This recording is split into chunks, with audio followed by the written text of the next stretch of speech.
Hi there. Wow, it's been a minute, and it's been a while, and a lot has happened since our last episode. How are you doing, Jordan? I'm doing pretty good. It feels good to be here at episode number 2. I know a lot of people didn't think this would ever happen, but here we are. Mainly us. Mostly, just us. But hey, if we can surprise ourselves, then we said in the first episode, oh, we'll do this like twice a month, and then we really quickly learned the reality of that was maybe just once a month is the best we can do. So. Yeah. Or you know what? Whenever we feel like, that's the kind of schedule we run around here. I guess so. It would be nice to have consistency in case we want to get like a Blue Chew sponsorship or something, but, it is what it is. If they sponsor us, then we can talk about consistency. There we go. Because Blue Chew, as you know, gives you consistent... wait, sorry, I can't do the plug yet. We haven't gotten any money. That's right, yeah. Sorry, That's all you get to hear. But anyway, I just quickly wanted to talk about some news because a lot has happened since our last episode, as I said already. First of all, we got to start with Defeat. Mm-hmm. The we new have to. Animal Collective single, Defeat. New with an asterisk at the end because it debuted live in 2018. And it has evolved and grown and changed form many times since then. And when was the first time you heard Defeat, Greg? I think it must have been like right after that show when they were uploading the bootlegs, because it was like, the Music Box Village in New Orleans, location-specific music as it was advertised. So that was like, ooh, that's intriguing. And so then I listened to the whole thing, and then when you get to that ending song, you're just like floored. And yeah. I think like very early on, we all had the same reaction, which was like, is this one of the greatest things they've ever done? Because I'm pretty sure it is. Yeah, I think it was pretty like instantaneous. Everyone was like, I think everyone unanimously loved, just the whole performance of that Music Box set. But like, yeah, ending it off with Defeat, that was something magical. I remember the first time I heard that, I was like, this is a very rare thing for me, but I was actually at the gym and I was listening to the Boots on my headphones. And I don't know if this is the right scenario or the wrong scenario or the perfect scenario, but I was like jogging on the treadmill listening to Defeat, and it just like, I don't know, it was bliss, pure bliss. And I hate working out, so I think that speaks volumes for the song. Well, I think that middle section would definitely lend itself well to the running rhythm, at least, because then you can just run on tempo with the little tambourine hits. Yeah. I mean, I think like that middle section from the Music Box version, like that was like came out of left field for me when I was like listening. I was like, holy moly, it was so powerful.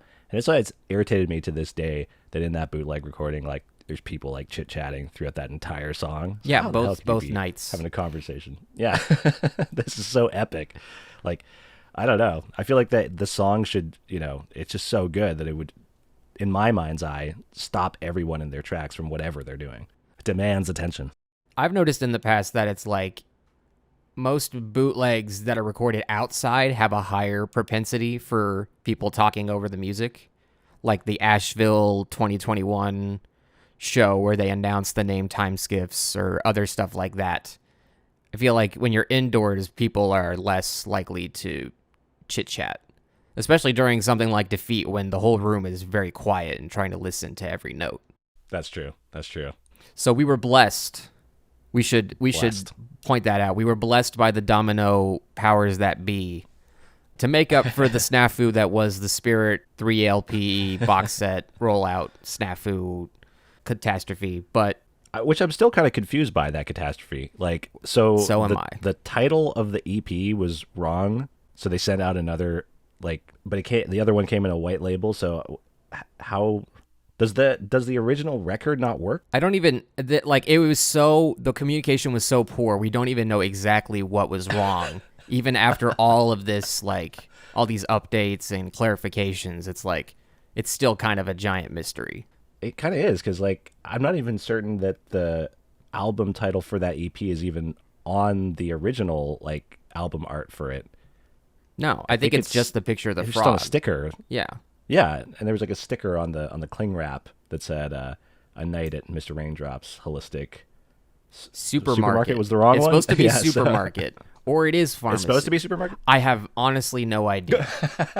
What a mystery. You can't even check like Spotify because it's just part of the Spirit album on there. That's right. So, but Okay, so yeah, so whatever they did wrong, we don't know what it is. They made up for it by blessing us. they mailed us each and a couple of other people an unlabeled white jacket vinyl pressing of Defeat, just the A side, which we were surprised to learn a few days later when the digital version came out and they announced the proper vinyl release that there's a B side that's, I think it's like 11 versions of that there's a song called The Challenge, which I don't even think they called it that. I think it was just a random improv that they didn't have a name for on the set list that they would do before Strung with Everything live.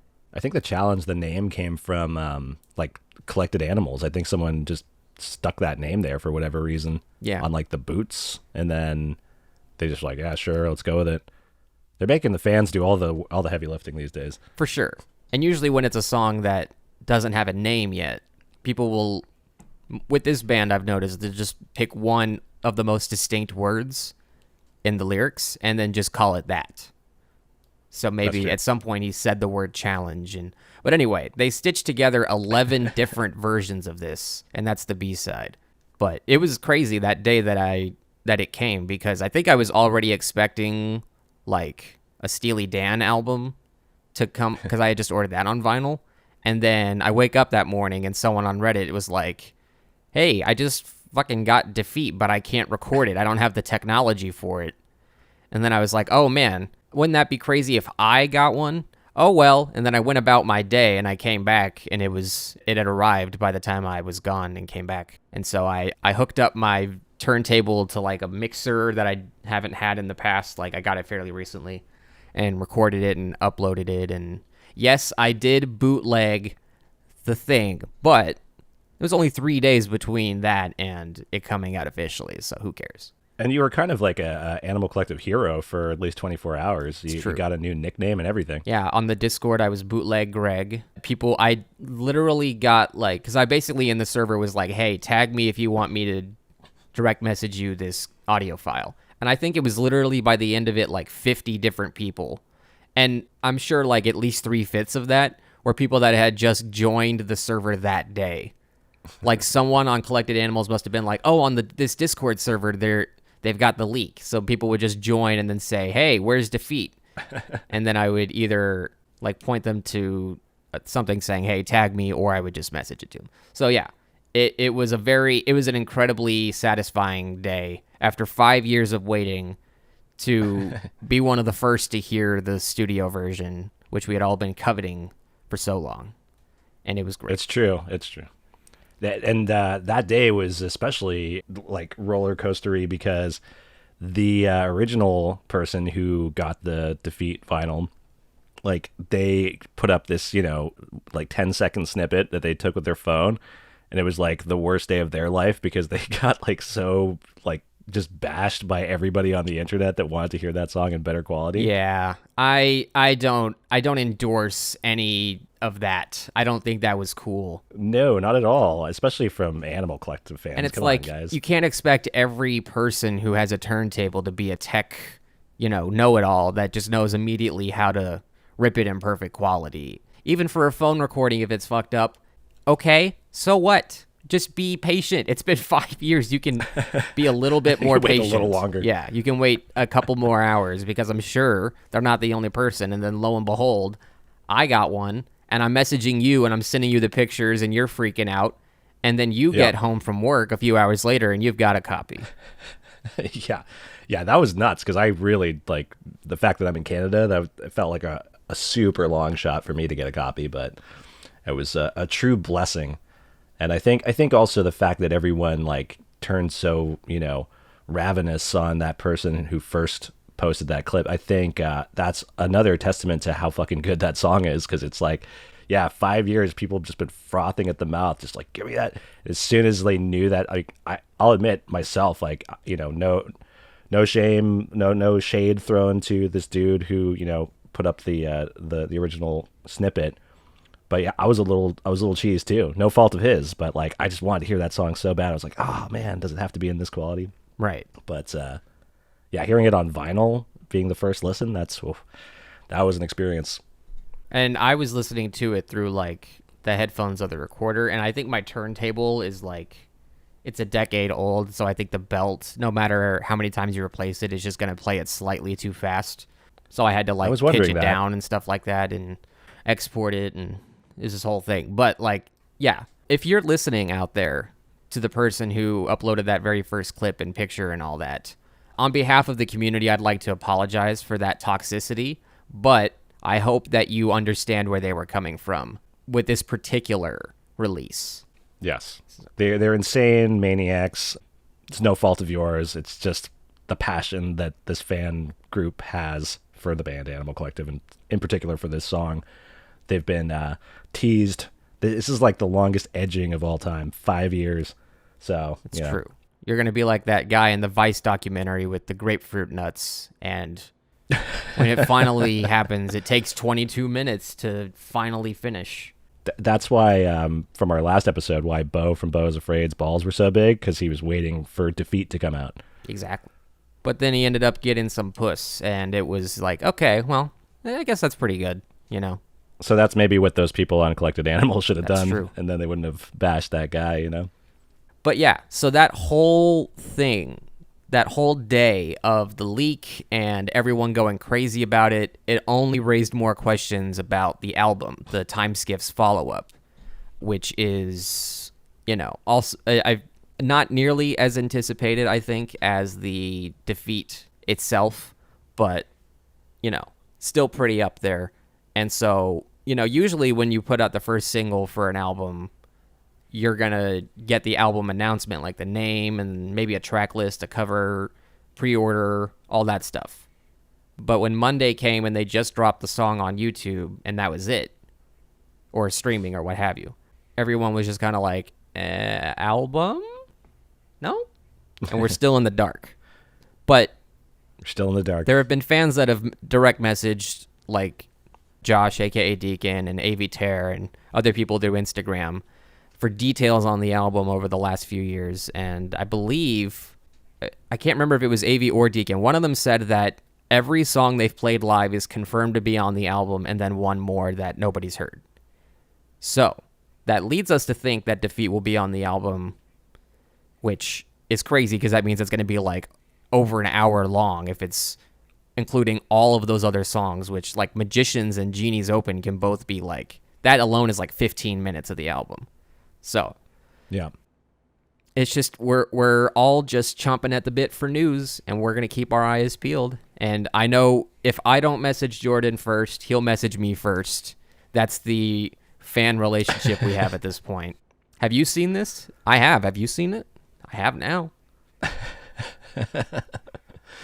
It's pretty good to have somebody else who's as, you know, nutso about this band as I am, so always on top of all the news. And honestly, these songs have been toured so extensively that at this point it's just kind of like, I just want the album to be out so we can be done and move on, you know? Because it's been so long. It's like, let's just get past this threshold so we can get the new, you know? The new. I mean, it sucks for us, but it must really suck for Animal Collective. Yeah, they, like we said last episode, they recorded the new album in December of 2021.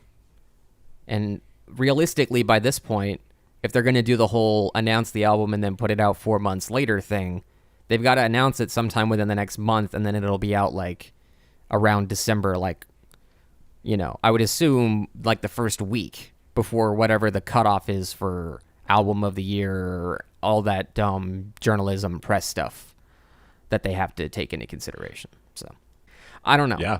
And then do they have to tour the same songs again? Like, they've been playing these songs for 5 years.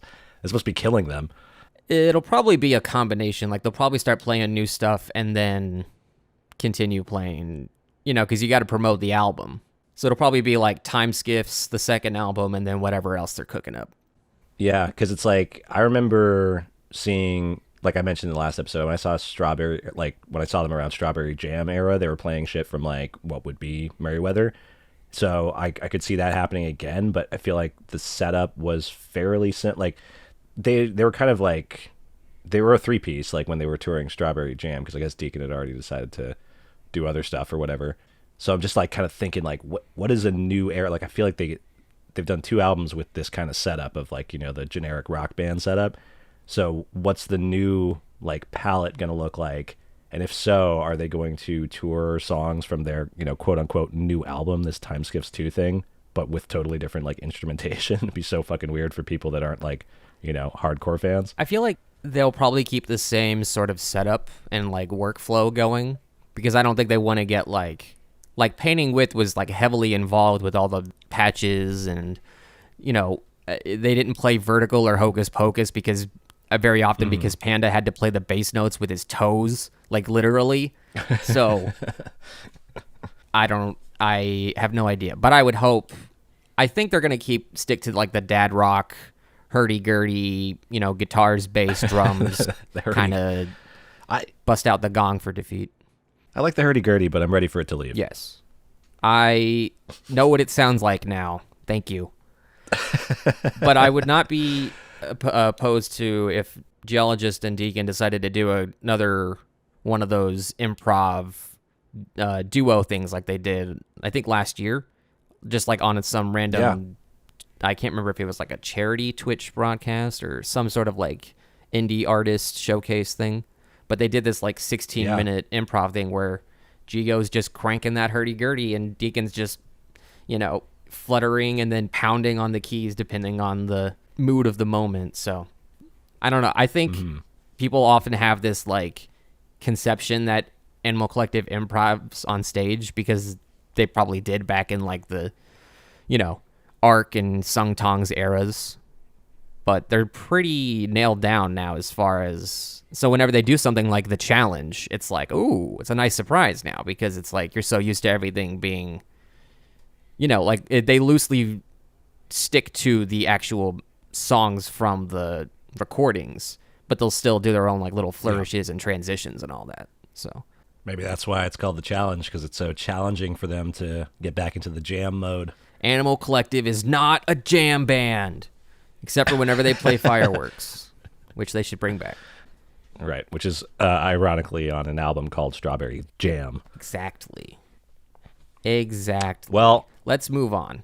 I mean, we could probably talk for the full podcast about Defeat. But we're already 20 minutes in. It's a fantastic song. Oh, by song. the way, it's 22 minutes that first long. episode was like 2 hours, and then I thought about it. I was like self-conscious about how long it was, so I think we should just go for as long as we need to, and then whenever we need to cut until we get sponsored. I mean, we don't cut anything. This is all recorded off the cuff. If there's every single bit is nailed perfectly because we're professionals. Yeah, we're not going to adhere to any like podcast rules until we get sponsored by Boner Pills. Right. Hey, they're not pills. They're chewable tablets. Come on now. Right. Anyway, boner gum. Speaking of things that make you erect in the pants, we're going to talk about the Misfits. I don't know what the correlation is, but... I'm sure some people have... I don't know about you, but when I see Glenn Danzig, I get real stiffy, even though he looks like... Yeah. He looks like Warwick Davis from the Leprechaun movies. Yeah, he is, basically. So, this was your recommendation, Jordan. I'm going to let you take the lead. Yes. This I was to blame for making Greg listen to the Misfits' "Walk Among Us." No blame needed. Yeah, kind of the debut album by the Misfits, kind of not.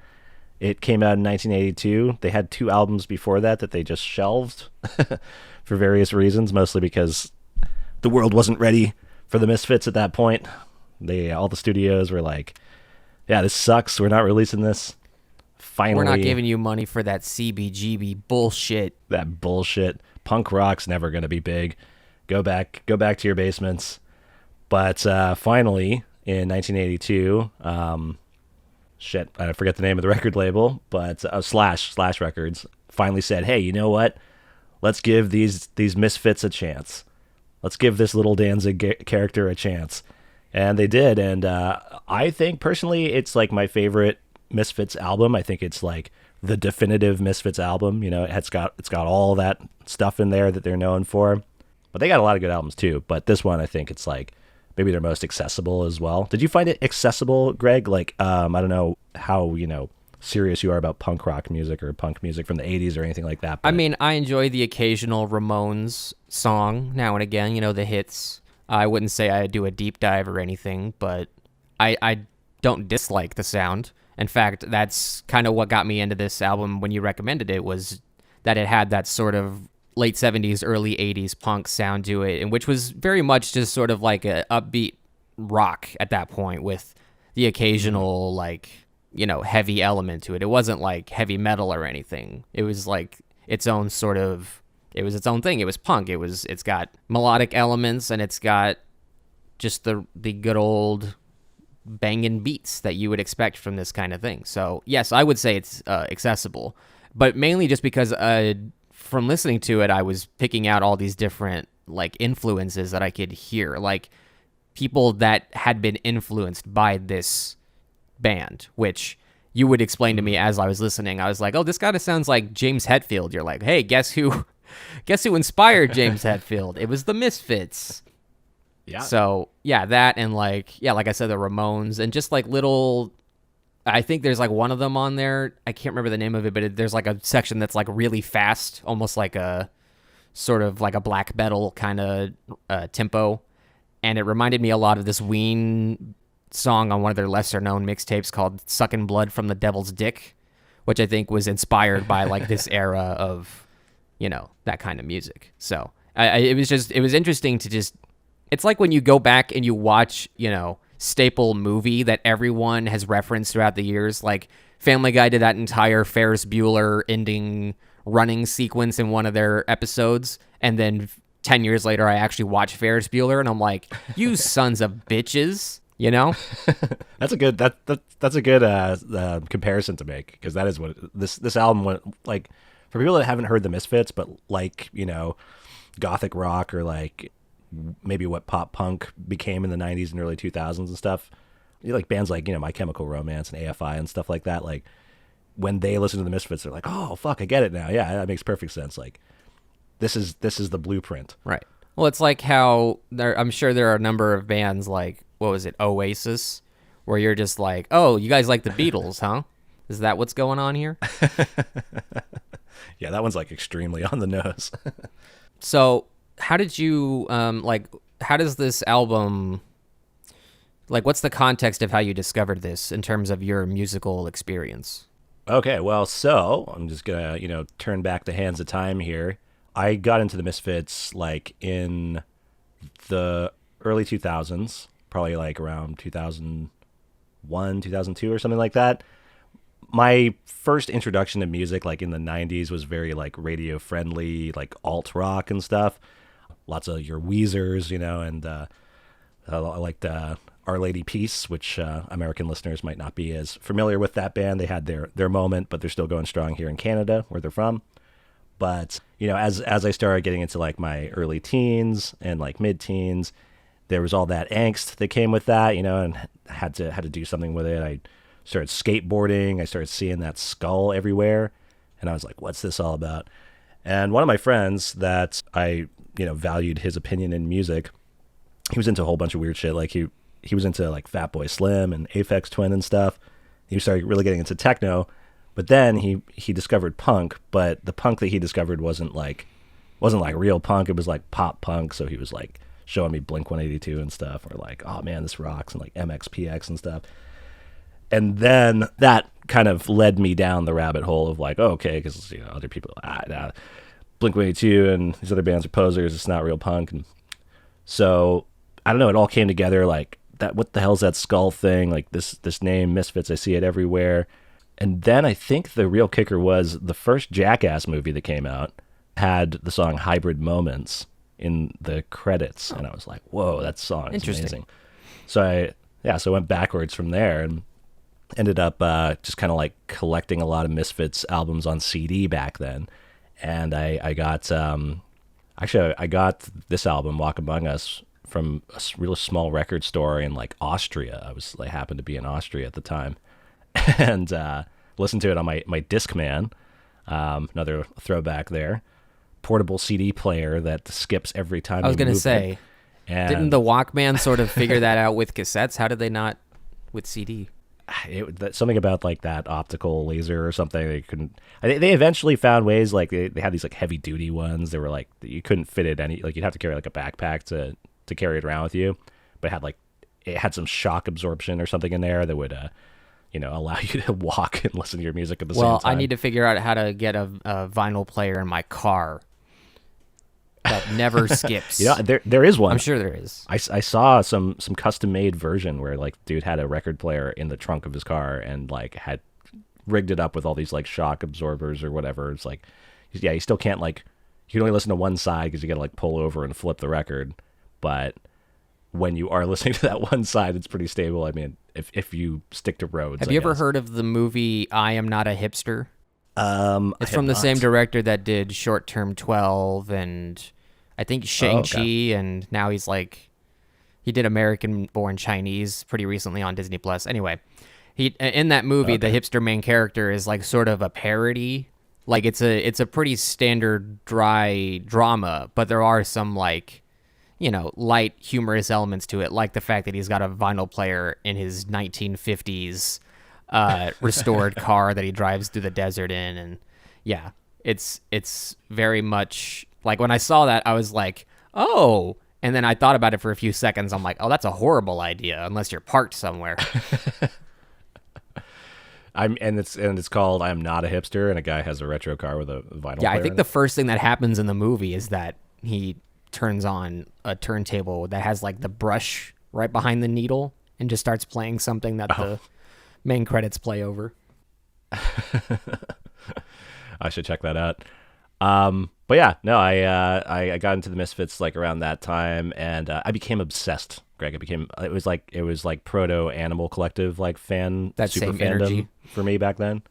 Yeah, pretty much. Like I bought all the fucking like, because at this point, it's like, it's funny when you find out about something that's existed for so long already. Like you've got so much material to dig through, and they were like still technically making music at that point too, just like a different iteration. They've had like three main eras. This era that we're talking about today, Walk Among Us in the 80s, that was the Glenn Danzig era. Many would consider the best, the peak era, the purest era of the Misfits. I would agree. I think they all have their appeal, but a little less so now. I don't know, Greg, if you've done any research on Michael Graves, who was the singer in the 90s. His name sounds familiar, but I haven't really looked into any of it. Well, I'll save you the effort and just let you know that he is in fact a Proud Boy. Oh, that's fun. Yeah. Was he there? Was he there on January 6th, or was he just You know what? He was connected to it. He did a private show for the dude with the buffalo hat right before he embarked on his mission. The Q shaman guy? Exactly. Wow. What about, and not to derail it too much, but what about Charlottesville? I wouldn't be surprised if he was there too, if not physically, spiritually. Anyone who follows Gavin McInnes's lead must be a stand-up citizen. Gavin's not even Canadian, or he's not even American, he's Canadian. So what is anyway, that's its own thing. Well, that's always fun to hear. It's kind of like that Mr. Show guy that just recently got arrested by the FBI, Jay Johnston or something like that. He was there. Oh, right. And then there was that whole thing recently with the Vaporwave Festival Electronicon announcing John Mouse as the headliner. And all of these left-wing, people of color and genderqueer people were like, what the fuck? And then within like a week, they were like, okay, yeah. You're right. Sorry. He's off. He's gone. So, yeah. Yeah, Michael Graves is still doing tours. I don't know what venues. They must not know. That's my explanation. Well, so is Mike Love. Anyway, we could sit here all day and talk about boomer politics, but we're here to talk about Walk Among Us, which I'm assuming was inspired by the video game Where Nothing Happens. Yes, obviously. A little time travel involved there, but yep, that's exactly what happened. So you found this album on CD in I found it on the mid-90s or like turn of the millennium? No, this was like, a little like, I would say like 2002 or something like that, maybe 2001. So that's 20 years after it came out, and then 21 more years later, it's not on streaming services. Yeah. So I think the reason for that is because Glenn Danzig is Glenn Danzig. You know, I don't know if you've looked too much into the spicy internet meme that is Glenn Danzig. Other than him having a fucked up face, I know nothing. Well, you see, his face is so fucked up because he's so angry all the time, and he's very he's like very old man syndrome. You know, like old man yells at cloud kind of guy. He's he doesn't like streaming services. You know. He doesn't like anything, really, it would seem. So he's like Roger Moore. Or is that the guy that did Watchmen? That's Alan Moore. Roger Moore is an actor. Moore, yeah. Roger Moore is James Bond. Yeah. Close enough. But Danzig is, notoriously a jerk. There's some, like, if anyone that's listening to this knows anything about the Misfits, they'll already know what Danzig's become in his age. You know, like... I didn't know all this stuff was going to happen when I was getting into this music. I was just listening to the music and fully appreciating it for what it was. So now it's kind of weird because it's like, I think myself and a large group of Misfits fans or Danzig fans now have to kind of come to terms with this weird like duality where it's like, you know, you can acknowledge his musical accomplishments, but at the same time, like completely rip the man apart for his failings because there has been an abundance of those in the more recent years. So he's like the punk rock version of Kanye West.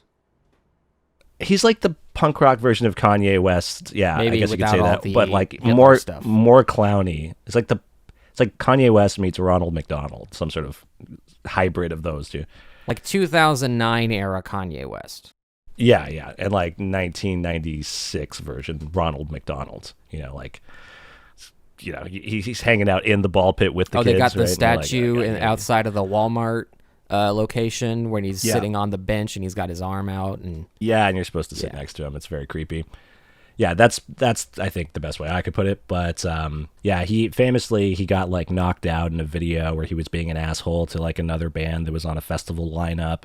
He was like, I'd like to see that. I think he told them that you can easily like just look up Glenn Danzig gets punched. That video it's amazing. It's so funny because like he's you know, Glenn Danzig's like shorter than like Danny DeVito. He's this tiny guy, and he's like yelling at this other dude who's like this big guy.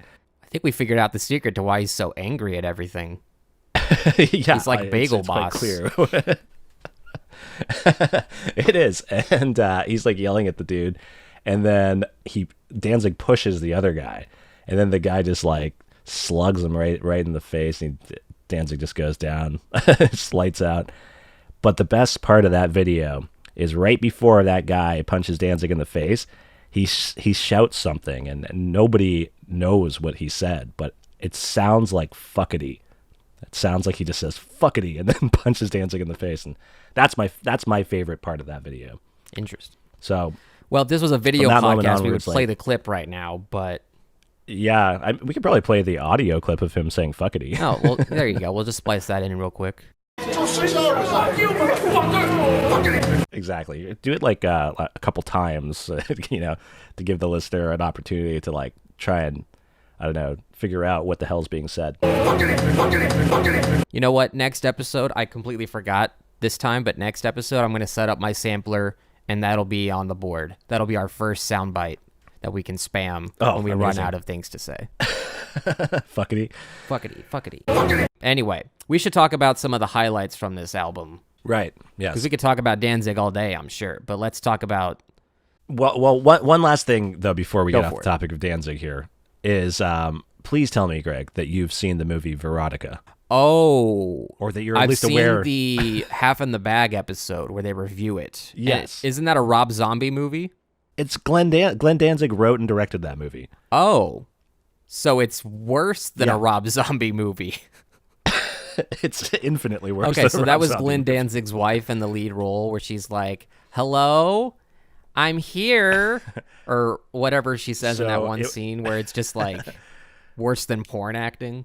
So Glenn Danzig is far too unattractive in every aspect to have a wife, but he had a girlfriend for a hot second who was a porn star, who I think is the person you're talking about, who has like eyes for nipples. Right. Not in real life, but in the movie. Okay.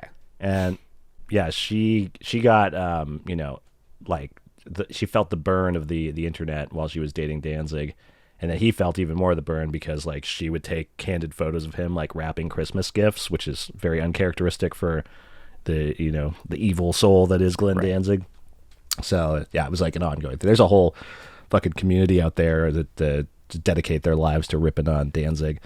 But yeah, he made Veronica, which is like about as bad a movie as you can possibly get. Some have compared it to The Room, although I think it's not as good. But well, anything that gets compared to The Room is just people can't think of another example of a bad movie to compare it to. Exactly. Like, I mean, The Room is the gold standard for bad, like good bad movies. But Veronica's there somewhere. It's not too far behind. At least The Room was shot laughable on film. Anyway, yeah, okay. But anyone who's listening, like, go watch Veronica. And actually, you know what? Don't, because we're talking about like this album, Walk on My. This might ruin like your whole experience with the Misfits. Listen to the album first, really and to see how good it can get, and then go watch the movie to see how bad it can get. That's the spectrum of Danzig, I think, is what we're getting at. Yes, and you have to do it in real time. So you have to wait from what's the time gap? 1982. Oh, yeah. To that movie came out, so you gotta wait like years, 40, something like that. 50 years, yeah, something like that, and then you'll be able to accurately, judge the whole. And with any luck, you'll be dead before you have to watch Veronica, and you'll luck out. That's true. That's the best case scenario. All right, highlights. Yes. 20 Eyes is a great way to get into it, and I'm really gonna have trouble. We should just go ahead and say up front that these songs have a very ubiquitous sound.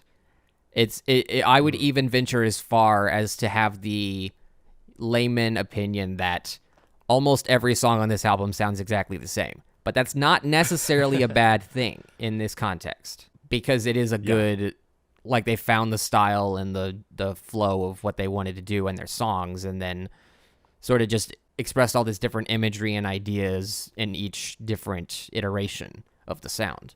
For sure. I agree with that. Yeah, they've nailed a formula on this album, which I think is like the Misfits formula. They're goofy, sort of like proto pop punk songs about scary movies, and they almost all have the same beat. They're almost all the same tempo, almost all the same like track lengths, and they all, for the most part, they all have like some woes. Yes. Some woes. Whoa. There's a lot of woes. Hey, prayers, whoa. But they're good.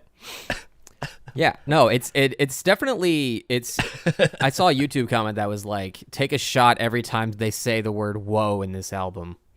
I'm like, it's only 28 minutes, so you'd be dead. Sorry. You would die. Yeah, alcohol poisoning. It's one of those things where like, I can't like sit here and pick out, like, obviously I just sang a bit from Hate Breeders because I think that has one of the catchiest melodies on the album. But it's like one of those things where, like, as you're listening to it, all the bits and parts of the composition and musical structure, you're like, yes, that makes sense in this particular arrangement. They're doing it right. But that doesn't mean it's like, a radio hit, right? It's just, you can just tell that it's just a really well-written song that they did 13 times in a row, which is, again, it's fine, This is pretty much it, yeah.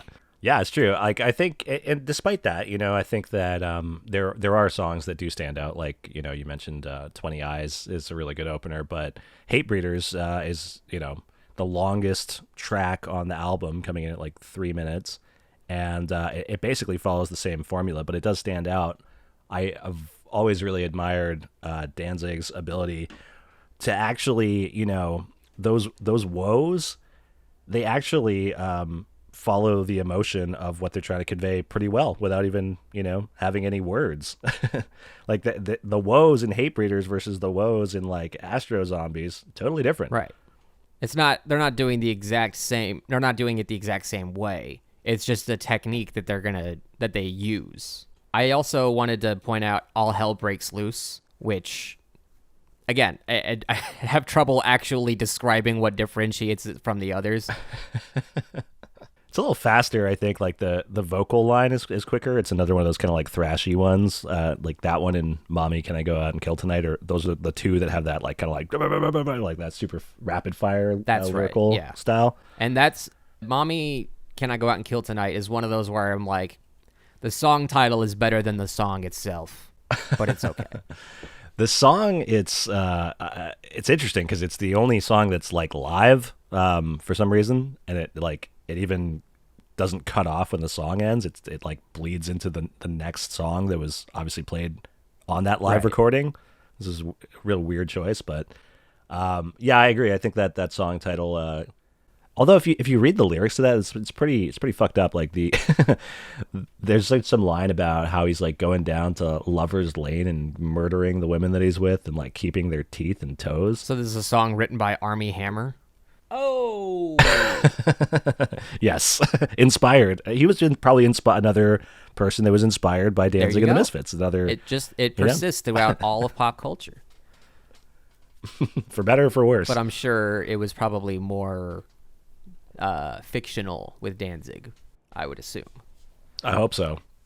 You never know, I guess. But let's play a quick clip from the song 20 Eyes just to show people how this album starts out. 20 eyes in my head, 20 eyes in my head, 20 eyes in my head. They're all the same, they're all the same. 20 eyes in my head, 20 eyes in my head. They're all the same. And I think by the time you get through that first song, you're either on board or you're not. Like, you know exactly what the album is going to try to accomplish. Yeah. And I got to say, even if this isn't your style of music, the fact that each song is so brief, I think is a positive because it doesn't linger on any one idea for too long. I would say Hate Breeders is maybe the exception, but that seems like a song where they're like, hey, this one's really good, so we're just going to jam out. Like, we can let it go on as long as we want. Just, I really like this one. And then, we can make our outro track 58 seconds if we really want to. Well, they had to fit in the guitar solo, the amazing 2-note guitar solo in the latter, I guess, third of Hate Breeders. That's why that one's so long. Played by the guitarist on that album, very good stage name, Doyle Wolfgang von Frankenstein. That was a stage name? I hope it wasn't his birth name. That'd be okay. I was gonna say. Unfortunate. I would hope not either. Maybe he legally got it changed later. I don't know. His actual name was like Bob Wolfgang von Frankenstein, but he changed it to Doyle. Oh, okay. Well, that makes sense. Yeah. You didn't want. There's too many Bobs out there. Exactly. So it'd be hard to differentiate. gotta stand you're out talking from the about the crowd. guitars from the Misfits, right? Oh, Doyle Wolfgang von Frankenstein. Yeah, I know him. His name is my name too. Yes, aren't we all just Doyle Wolfgang von Frankensteins at the end of the day? Deep down, that's what we all aspire to. Aren't we all just terrible guitarists at the end of the day? It's okay. You know what? I don't think anyone's focusing that hard. It's not like Steely Dan or Ween, where like the solos are a big part of the appeal of the performance. It's just like, I guess in this it's more of like a structure utility kind of.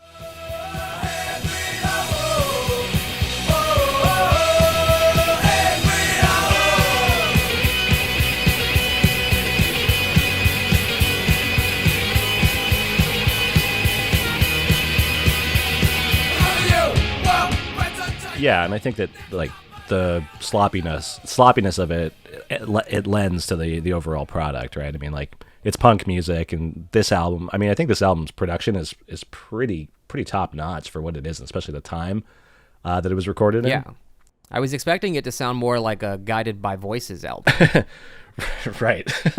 I mean, I think it's like it comes across more as like pop production than a punk produced album. Like it's like the vocals are very upfront and they're very clear. It's weird because it's like, well, that's what also is interesting about that subgenre pop punk is that punk used to have a bit of a popish sound to it, but I think that's just a side effect of the fact that they were short songs.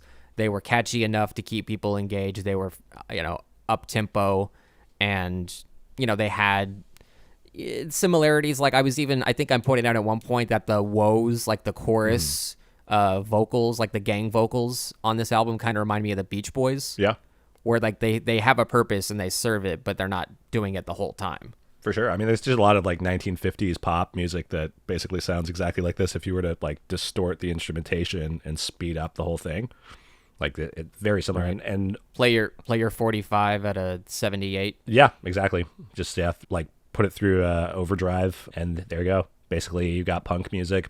There was actually there's a album by the Misfits that came out in like, I guess like the mid 2000s. This most consider this to be like probably like the Misfits at their absolute like lowest moment in time, but they made a covers album of songs from the 1950s that they called Project 1951. Maybe all the songs were from the year 1951. Maybe that would make more sense why it's called that. But anyway, that album is like pure like dog shit, but in the liner notes in the book, they have like a musical formula of how like all these pop songs were made in the 1950s and like how that translates to making punk music. And they're showing like chords and different like, tempos and stuff. And it's just like, yeah, if you basically just do this and repeat it, like you can make a hit pop song. I was like, well, that's pretty cool. That actually is kind of making me feel like I got some value from my money from buying that horrible album. So yeah, I was gonna say, you're saying that the liner notes are more interesting than the actual songs. Yes. Very nice achievement there, guys. Maybe Todd will do a train records on that one day. Who knows? Well, it was a catastrophe because like that album was like, so basically everybody left the Misfits at this point. It was only Jerry Only. That's the guy's name, Jerry Only. Wow. The bass player of the Misfits, but on guitar was former, like he was, I think, attached to Black Flag for a number of years, guitarist, I forget that guy's name, but so, another heavy hitter from the punk scene. And then on drums was Marky Ramone from the Ramones, and all three of them made this shitty covers album that everybody hated, but had fucking amazing liner notes. So yeah, epic fail. Well, I hope the Advance kept their lights on for a couple months. That's all I can say. I don't think it did. You never know. I mean, you can always just dip into the I want to be sedated savings account.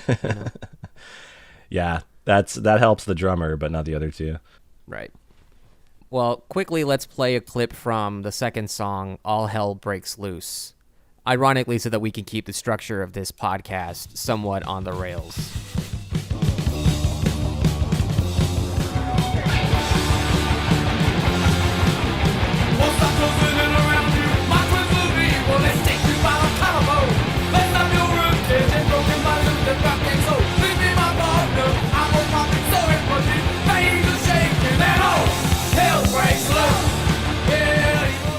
Yeah, so there's a lot of... The next song I had on my list of highlights was Skulls. Yeah. And I think subconsciously that just stood out because of the fact that their logo is a skull. So is that like their equivalent of like the Radiohead mouse with the teeth, or like the Ween with Boognish or stuff like that? Yeah, for sure. Yeah, Her and Heartograms. Yes. Was it him or her? Well, it was her for a short while, and But it was the band is called Him. The band's called the Him. Band Margera, CKY. Okay. Yeah, but there was another band in the States called Him, and when they came over to the States for like a month or two, they were known as Her. So they didn't want to impede on the rights that other band had already established or whatever. But we can get into that on another episode. And then there's Heim, which is its own thing. Right. So it is the same. It's like their logo, the Crimson Ghost is who he is. It's based off of a skull from some old horror movie, as is everything. Yeah, I was going to say, it kind of reminds me of like a Monster Mash type thing for some reason. Mm-hmm. It's got like that Halloween store kind of look to it. Yeah, for sure. Like I think all of their, horror elements are all like very kind of tacky and cheesy. Like all the movies that they reference are all like these like B movies, like Ed Wood stuff.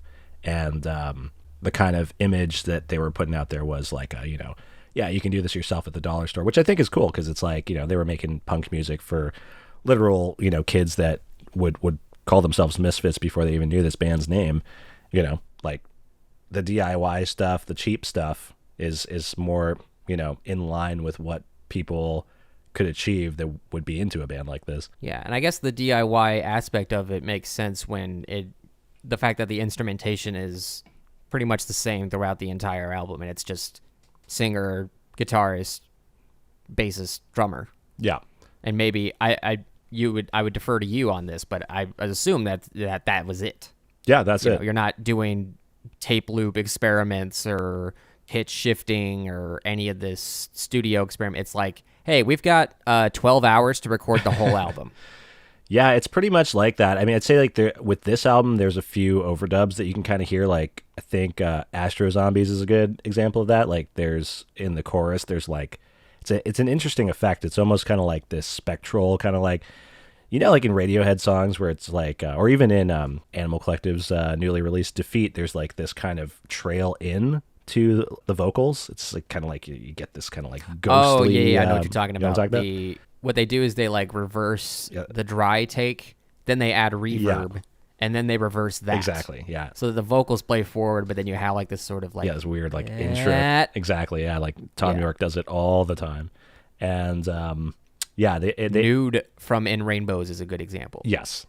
On Astro Zombies, it's not quite like what you get with like Radiohead songs or with Animal Collective's Defeat, but it's there. It's like it's a little more like, I guess, truncated, but it's an interesting effect. Like it does feel like a little bit of a creative step outside of the box for an album that does really only need its core elements of like rock band and moany guy that sounds like like fucking evil Elvis or whatever. Yeah. Should we play a clip real quick just to show people what we're talking about with this specific thing? Whatever stands up, all I want is to say, and all I gotta do. Who'd I do this for? Hey, me or you? And all I want is to say, and all I gotta do. Who'd I do this for? Hey, me or you? Oh, all I want, all I want, with the touch of a burning hand, I'm gonna live my life to show you world. Oh man, I love the sound of that. We totally just listened to it in real time. It's pretty cool. It's Yeah. It's pretty innovative for the time. Yeah. Well, I think Zeppelin might have used that, like starting on like the second, maybe even the first album. I think pre-delay and pre-reverb were like around the late 60s, early 70s. People were starting to figure out how to get all that to work. And so I think, yeah, if it is used subtly, it can be, I mean, it's a cool effect regardless of how you use it, but everything comes in moderation, right? Yeah, the only other song I had on my highlights list was Devil's Whorehouse, which I think was just like, it's not one that really stands out by itself, but when you're going through it, like the whole album, there's just something subconscious about that makes it work, despite the fact that it's not like, nothing on this, with the exception of like maybe 20 Eyes or Hate Breeders, I think is like a radio sound. But there is just something, it's one of those when you're listening to it, you can feel it's an album track, and it's like you're kind of on the fence of like, if you cut this, would it still work? Yes or no? But I'm also not sitting here going, they should have cut it. I think it's like it kind of goes against the rule that this whole album sounds the same. Like it's the one song that I think when I heard it for the first time, I was like, oh, that song sounds really different, and it's got like a different beat to it. Like it's got a weird, like there's like this weird stomp that happens throughout that song that like feels kind of off time, but kind of in time as well. A little syncopation. Yeah, I think they're doing some more stuff with like the left and right, sort of stereo mix. The other songs are pretty balanced, but this one has some other things going on either side. It's a weird song. I mean, it's pretty like the chorus is super catchy, as most of these songs are, but yeah, I don't know. There's something more like almost bluesy about this one. Well, what do you say we play a clip so everyone can know what we're talking about? I think that's a terrible idea. Oh, okay. Let's do it. Oh, okay.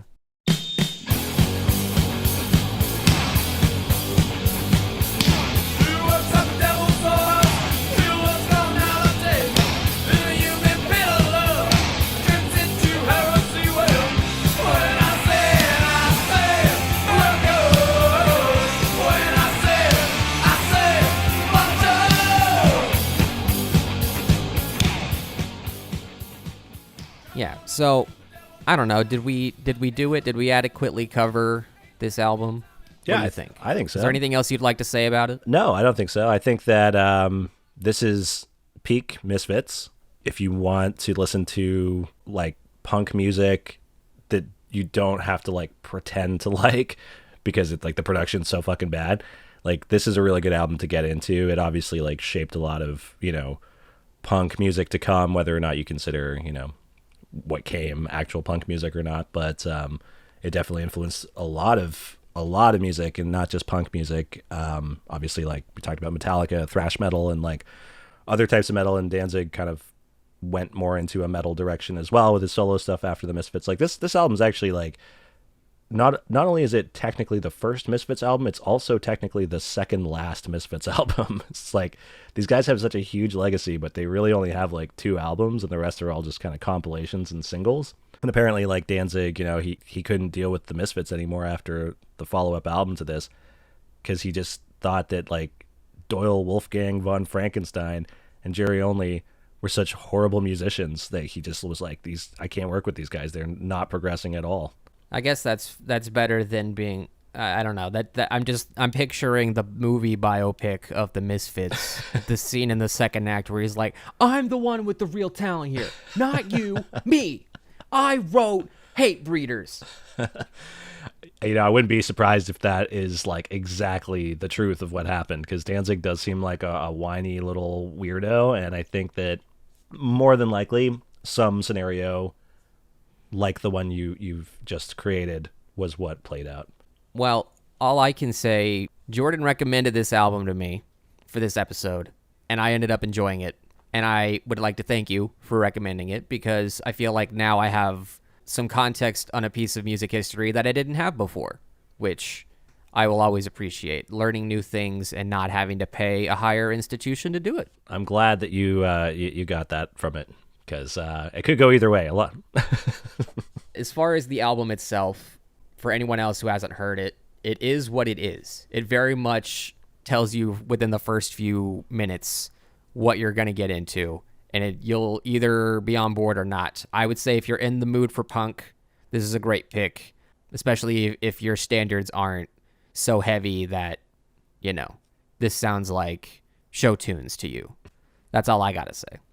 Do you think, this is a question I probably should have asked a little earlier on, Danzig's voice? This is always one of those things that is like, people are either on board or they're completely like off the board, like the nickname Evil Elvis, people say he sounds like Jim Morrison from The Doors. What was your first impression of Danzig's voice? Because I've heard, like, my wife hates Danzig, like, not because of who he is, but because of the way his voice sounds. She's like, I cannot vibe with that voice. Well, that's basically how I feel with the 1975. But I think if I lived in a world where Metallica didn't exist yet and I heard this, I might be a little thrown off.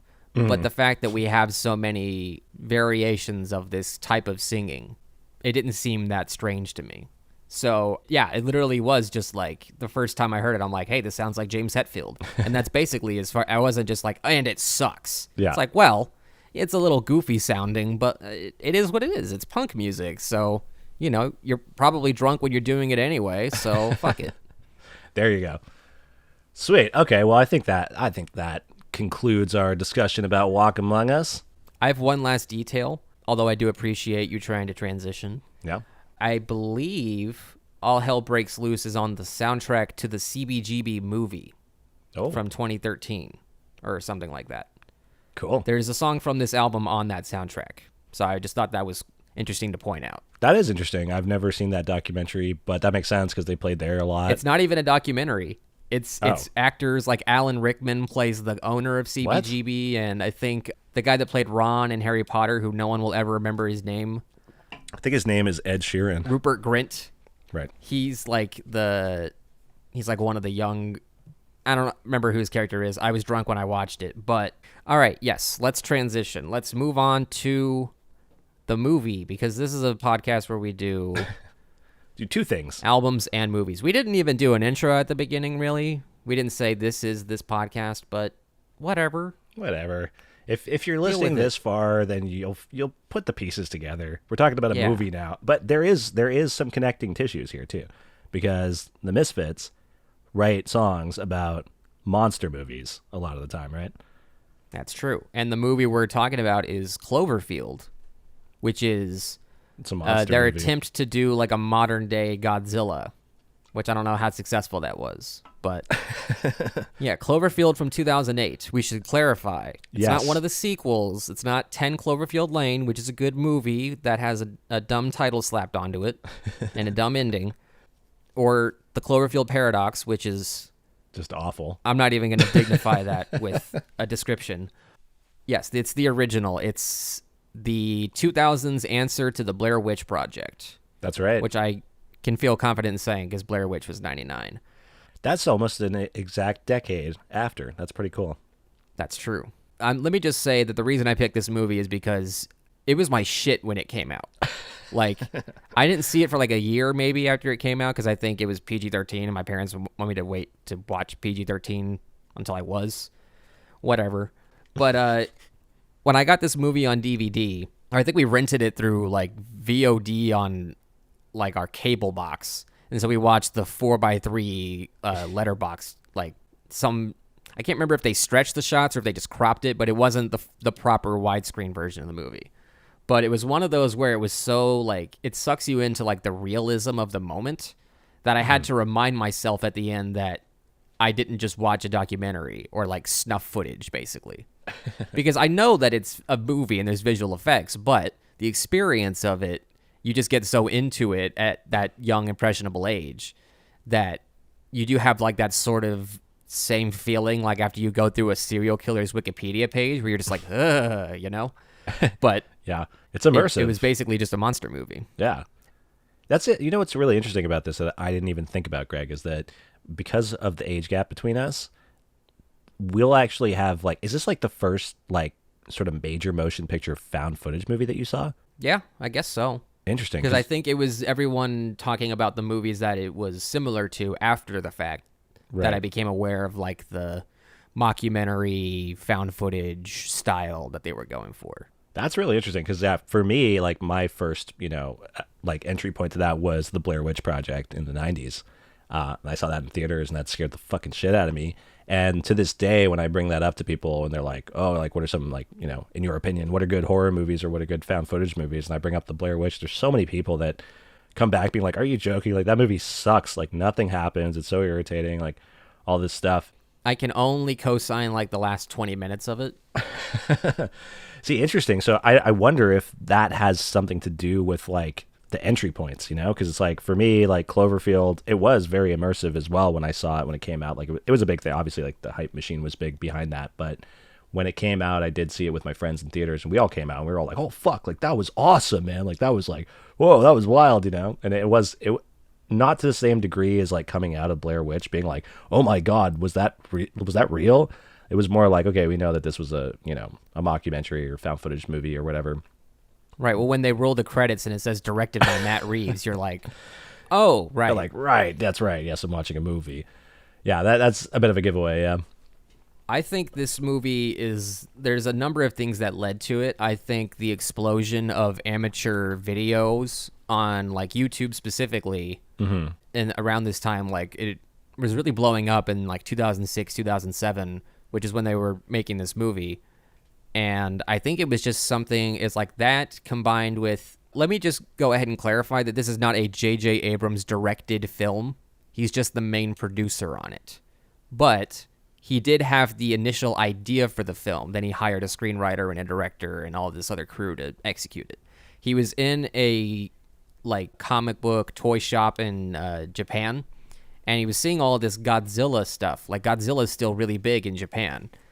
And so he saw that and he's like, why don't we have our version of that? And so they came up with the Cloverfield monster and all this like sort of loose lore that on the surface seems like there's more to it, but they didn't really there's no like Bible of Cloverfield lore as much as we would like that now that we have 3 movies with a 4th one possibly on the way. They were just sort of taking these loose inspirations and then made their own little thing out of it.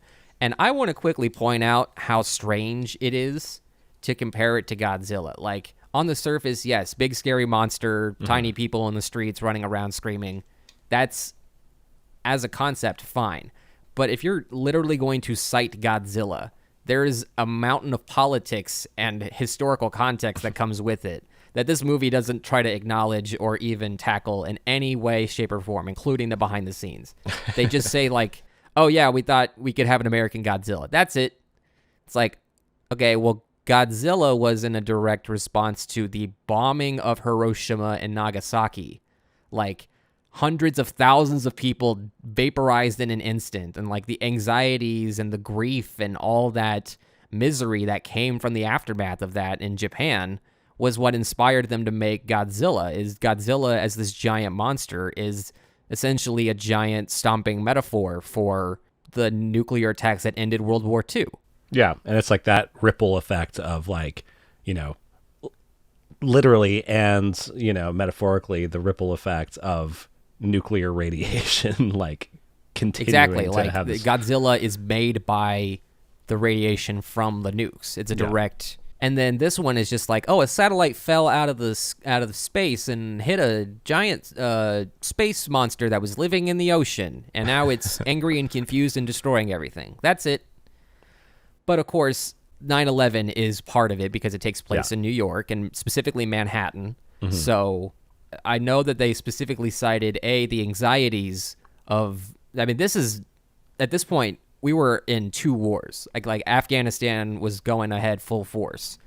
So there's all that, and that all stems from 9/11 and the Bush administration's response to it and their, you know, greed for oil money or whatever. But like, you can understand why they framed it as New York citizens running around in the streets, because that's what they were literally pulling from. They had this video camera VHS footage from 2001, you know, September 11th, when the Twin Towers are coming down and people are running through the streets of Manhattan and there's dust and smoke and fire everywhere, and it's just like apocalyptic nightmare. And I'm not downplaying the severity of 9/11. Obviously, it impacted our country and the world in a huge way.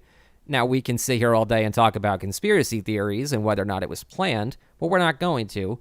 The point is, can you really compare that and... Like, can you compare 4,000 deaths to 200,000 deaths? And it doesn't matter, I guess, because the movie doesn't even bother. Yeah. And that's okay, because this is just a silly little monster movie. That's and exactly ultimately, it. no one's focusing on that. Everyone's focusing on it's handheld. The main characters are all dumb, you know, 20-somethings that just say dude and bro all the time. And... you know, the camera's constantly shaking and everyone, it's just so overwhelming and stupid, and you never really see the monster, and it's like, as a surface level observation, I get that. Yeah. But there's, from a filmmaking perspective, I think it's really interesting. And tying back to the whole YouTube part of it, what I'm trying to get at is that, like, the reason I loved this movie so much when it came out was because I was, like, at that perfect age. I was, like, 11, 12. I was making my own little YouTube videos, and it was exciting because you could make a thing and finish it and upload it and watch it back for $0, which didn't used to be a thing back in the day. Like, digital video itself changed, like, the amateur video landscape.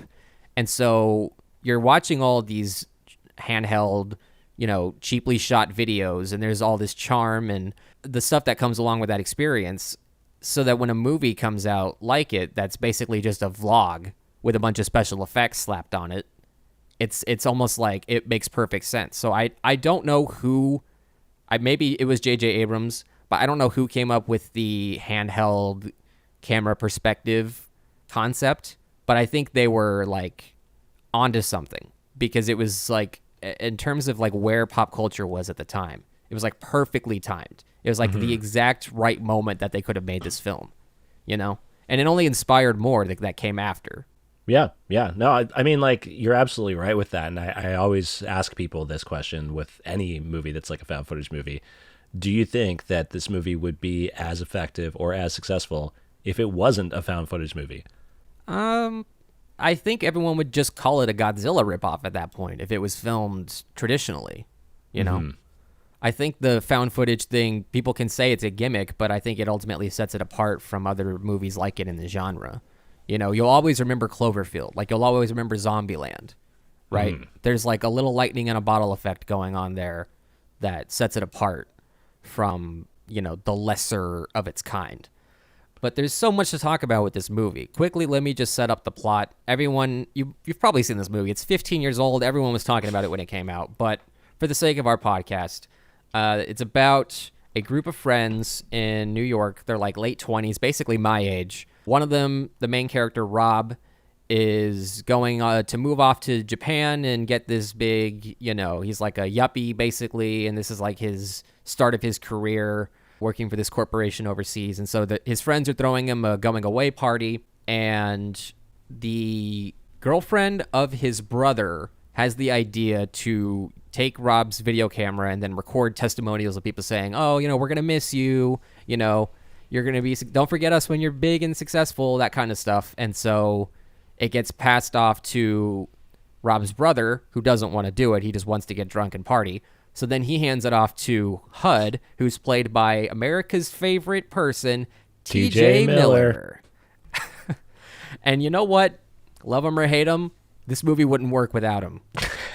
Because he brings a level of comedy and levity to this film that I think really makes it work. Because if it was just like straight people screaming and yelling and being angry at each other and crying and dying and all this horrible stuff, it would just be so depressing that it wouldn't have made the millions of dollars it did. I think you have to have that sort of human, like, oh, I'm in a bad situation, but I'm making the best of it because I'm making a joke here or there so that I don't completely go insane and lose my mind. The fact that everything around me is being destroyed by a giant monster. You know, TJ Miller, his character in this movie is simultaneously the best and worst part of the film. Depending on what scene you're in, yes, I agree. You could, which actually I would go as far as to say any scene. You can look at either scene in either light. You could be like, man, this guy's really fucking ruining the scene, or you could be like, man, this guy's really like this is properly balancing out the emotional, like, you know, aspects of the scene. Yeah, he can't shut up the whole time, which I think was probably his direction, was just, you're an improv comedian, just say whatever. Like, yeah. Well, if we don't like it, we'll do another take. And there is a blooper reel to this movie that highlights his like sense of humor. Again, separated from any context of what happened in the last 15 years with him. Mm-hmm. It's really it's called Cloverfield, is the special feature on the DVD, and it is very funny because at some point they're like doing the yelling over the party that's not actually talking, and then he's just like, why is everyone at this party so quiet right now? Isn't that awkward? What do you guys think? Yeah, and I watched it's just that like gag he's reel clearly too. having a lot of fun with it. And that's what I want to point out, is that this movie looked like it was a shitload of fun to film. Because you're not having to sit there and do all this complex, like, technical, like, in terms of the camera, you're not having to worry about coverage. But that also makes it a giant challenge because you're doing all these long, unbroken takes, you know, quote unquote. I'm sure there were plenty of hidden cuts. But the design of the movie is that it's very stream of consciousness, very, like, real-time events that are happening, and they only cut whenever there's, you know, they just need to get to the next part of the movie. And it really, I think, is impressive from just a, like, I went to film school and I had my fair share of education, but just like seeing all the different techniques that they used to bring this little thing to life and pull off something that doesn't seem like it would be a great pitch, I think they did an excellent job with. Even if some of the visual effects haven't aged well, and we'll talk about that. I forgot how I got onto this little train of thought, but I really, really like this movie. Yeah, I was going to say, I think that the point you're trying to make is that you're a fan of the film. I think that I, too, am a fan of the film, but I will say that my opinion of the film has changed from that first viewing way back in 2008 to the viewing that I had last night. Because, you know, obviously life, you know, the only thing that's constant is change. And, you know, in terms of filmmaking, it's one of those things, just like the Misfits album. It's like where you look back and you're kind of like, oh yeah, there's like those like kind of goofy blueprints or whatever. It's like, I think overall the film is very immersive and very fun.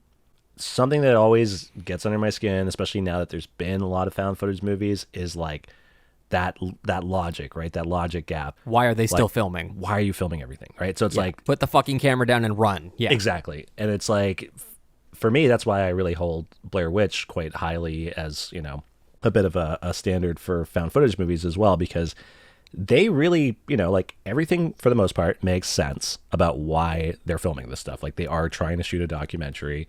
One of them is like hell bent on filming everything, and that's to the detriment of the rest of the group. And that's part of the central conflict of the movie is that they won't put Exactly. the fucking cameras down. Exactly. And then it also gets to that point where it's like the acknowledgement of it being filtered reality when you're looking through the camera lens as opposed to taking it in. And that could be a good coping mechanism in a very, intense scenario like the one that plays out in that movie. So it's like that makes sense. And also the fact that, in the Blair Witch Project, like they are filmmakers, like they've come with a bunch of fucking batteries for their cameras and stuff. And they set that up when they're like, we've got enough battery power to like power a small like country or whatever. That like, I always appreciate when movies can do that, because it's like in a movie like Cloverfield, there's no explanation why this, consumer grade, mini DV camera is like Looks recording like- for. It looks Yeah. amazing, and it's also It looks like a recording for cinema an entire- camera. It looks what it actually is, which is a Panasonic HVX 200, which was like Exactly. top of the line prosumer camera. Like the Exactly. next step up is like a film camera that has a name you couldn't even pick out of a hat Exactly, because of and, how and, like, specific it is. Why would you have enough battery power to last like that? That the whole movie takes place in like basically a day, right? It's like It's from not like exactly midnight 24 to hours, 6 but- a.m. or something like Yeah. that. Yeah. I used to have a mini DV camera when I was making skate videos when I was in my teenage years. The batteries don't last that long. You got to bring like fucking a bunch of them, and the ones that'll last you even like 2 hours are these like bricks.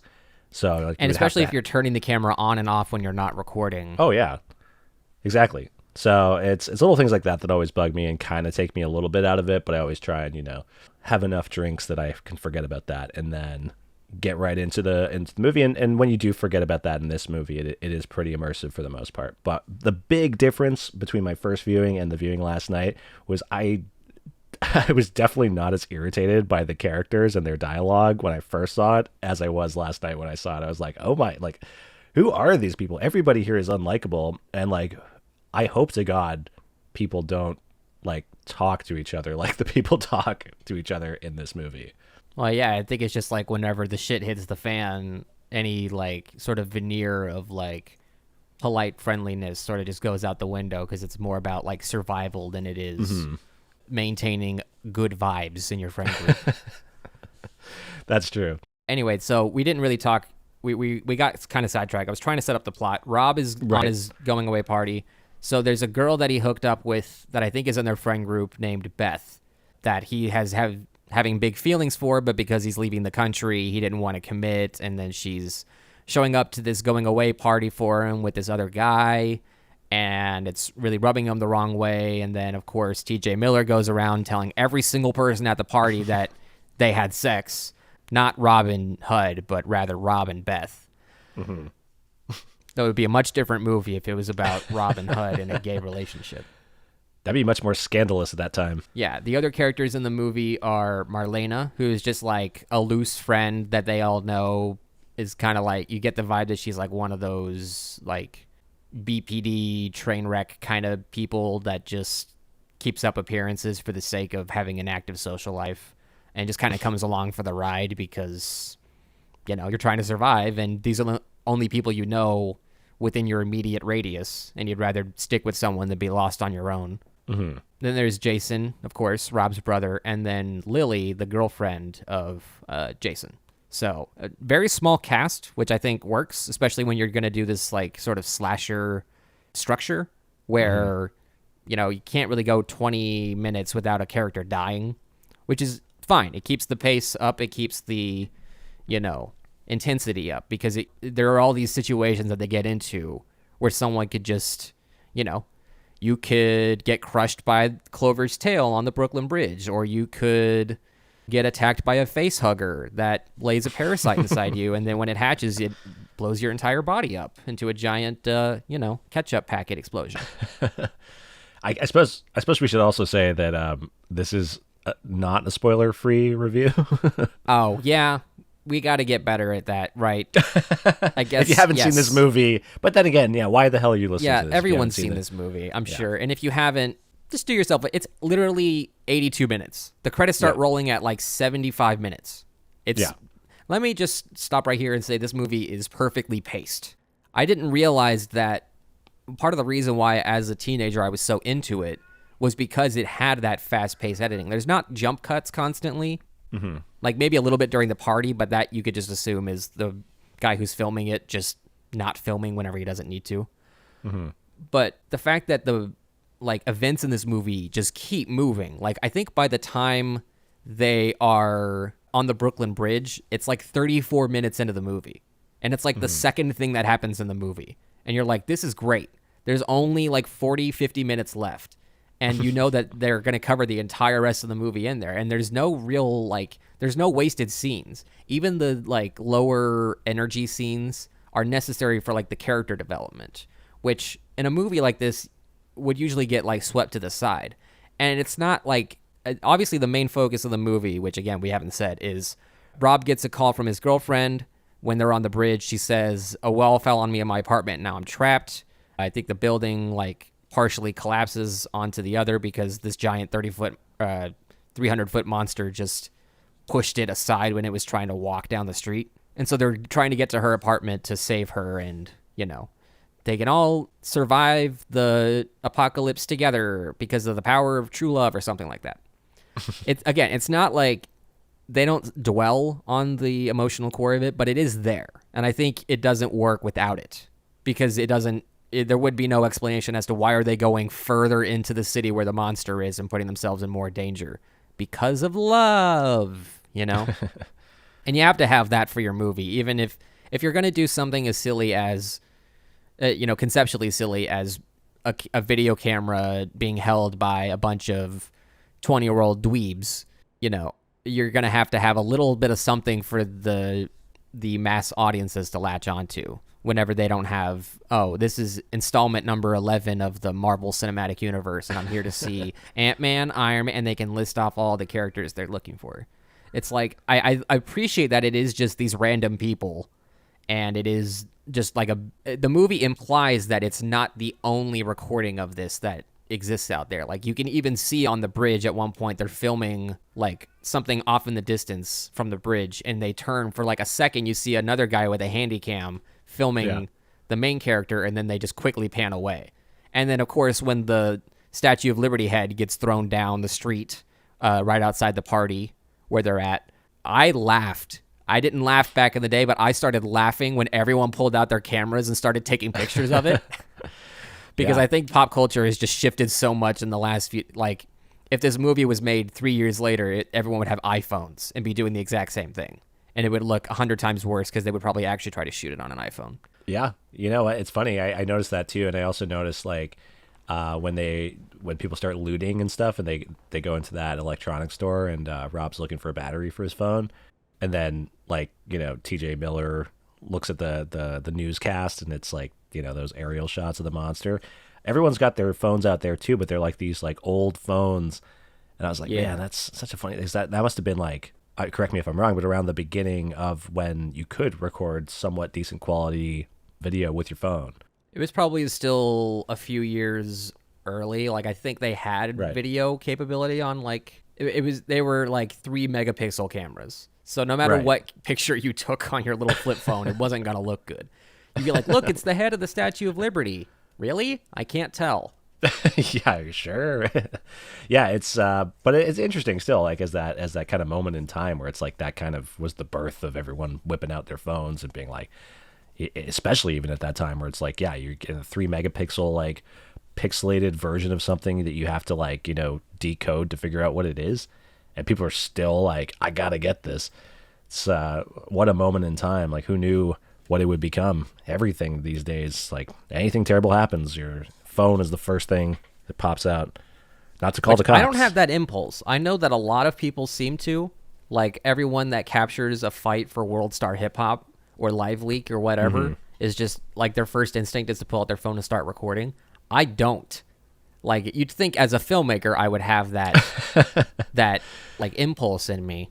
But at just whenever something happens, I guess it's more of, like, a self-preservation thing, which is probably a good quality in the long run. So that I'm not like TJ Miller at the end of this movie, and when the monster's standing right on top of me, I don't just stand there and film it.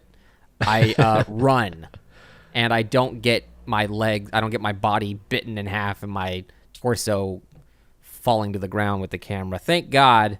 Thank God. That would be a great ending if the Clover just swallowed the camera and then nothing else happened. It just cut to credits. Or like you got to wait a little while and then he poops it out, and then you see that side of it. And then it gets picked up by a soldier that's dissecting it after they nuked it, which is how this movie ends, by the way. They nuke the monster. They don't show it because how really could they after the fucking helicopter got swiped down? But they're like under a bridge in a park, and basically like you hear the air raid sirens, and yeah, they fucking shoot a nuke at that monster to kill it, which the producers have confirmed it is dead, despite the fact that they, for some reason, felt the need to include a backwards like radio voice filtered recording at the end of the credits that says it's still alive. It's like, no, it isn't actually. They fucking blew it up. Kind of weird. Now there's probably more than one of them, considering that Clover is supposed to be a baby. The giant 300-foot tall monster is only a baby in its species, so it's probably like one of a litter, right? Mm-hmm. And this was just the first agitated experience that happened that caused all this mayhem and havoc and destruction. Possibly.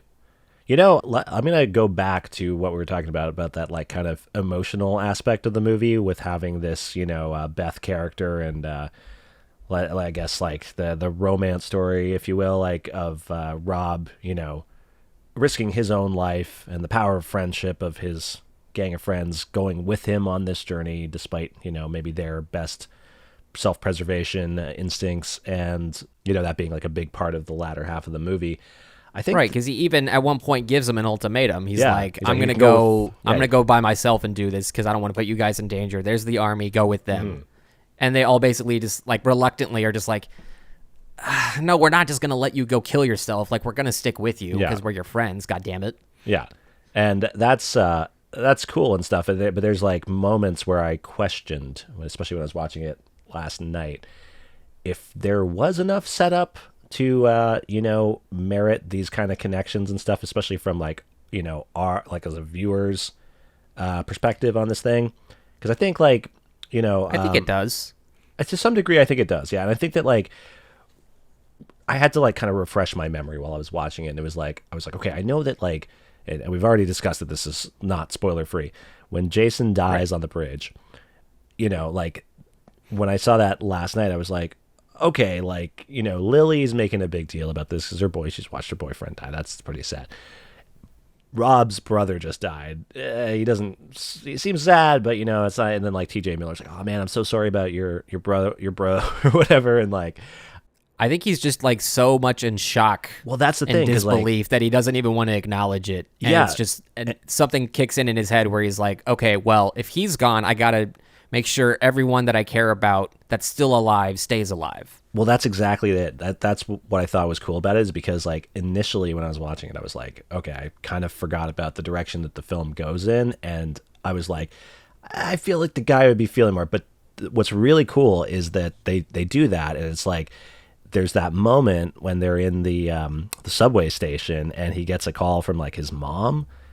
And it's like he forgot about what happened to Jason. And it's like he's talking, and then it's like the mom, you assume, brings up something along the lines of like, and how's Jason? And then he's just like starts to break down because he's like, oh fuck, the reality is, yeah, Jason actually didn't make it.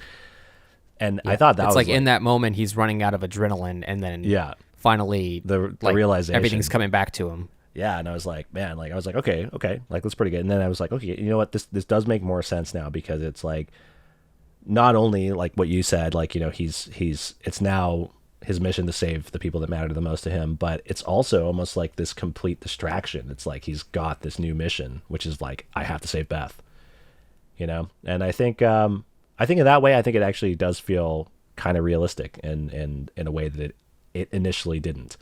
Yeah, and I think you need that when you're going to do this. Like, if you're going to have this, oh, what you're seeing is found footage. It was filmed on a video camera, and then what have you. You got to have something other than, I know I said that already, but like that whole, if you don't have any of that, the movie doesn't work. And so it may seem silly, it may seem hokey or corny. Like even HUD trying to flirt with Marlena the whole time because he's clearly like into her, or he's just dumb and horny and she's the most attractive thing there that's not taken. But yeah, there's just these little moments of humanity that keep it grounded, no pun intended, when it starts to get crazier and crazier. Yeah, for sure. I think speaking of grounded and groundbreaking, shall we talk about the CGI and how that has aged? Yes, it has. There are different degrees of how it's aged because there's some shots that still look really good. Yeah, it's true. This movie only has a $30 million budget, which when you're not shooting with giant Airflex, you can get away with cutting down on costs. I assumed it had like a $60 million or something crazy just because I'm so used to this modern budget levels that we're used to seeing. Yeah, it feels like only $30 million. It feels like it's bigger. I mean, they have like the whole fucking army coming in with tanks, and like there's some pretty intense like set pieces. Yeah, but as far as like Clover the monster itself, I think all the shots that it's in, it looks fine. Like even at the end when it's the super close up and the autofocus and all that, I have no problem with it. There maybe the shot where the tail crushes the bridge looked a little like the lighting could have been better because it looked a little too shiny, but then it's also maybe the logic is that it's all the lights from the bridge shining up on it. And I will say there's one shot in the movie that did not look good at all, but I later discovered upon watching the behind the scenes that it was a last minute thing. I'm like, okay, so they literally just didn't have time to render it properly. It's when they've saved Beth from her apartment and they're stumbling back out into the hallway, and there's one more little face hugger that somehow got up 50 flights of stairs. Yep. Or I guess maybe it fell off the monster and then landed on the roof. I don't know. But it's there in the hallway and they like hit it with a crowbar or something and then they run off. It looks like shit. Yeah, it looks bad. It does not match the environment it's in at all. There's not even like a shadow on it. And No. it's like there's like a spotlight directly beaming on it from like the emergency light in the hallway. But it looks awful. But again, if it was a last minute thing, it's like, you know what? I Sure. get it. Yeah. The compositor just did not have enough time. Yeah. Because those facehugger things looked pretty decent in the subway. But that's because it was so heavily hidden in shadow. That's true. And the night vision obviously makes everything kind of look Right. like it's CGI. So And you know what's interesting about that sequence is that they had these like John Carpenter-esque puppets on set to try to make the interaction between them and the real life humans look real. But then they were like, we did like 3 takes, and then within the first hour, we're like, yeah, that's not going to work. So they went to JJ. They're like, yeah, we got to do CGI on this. We can't do the puppets.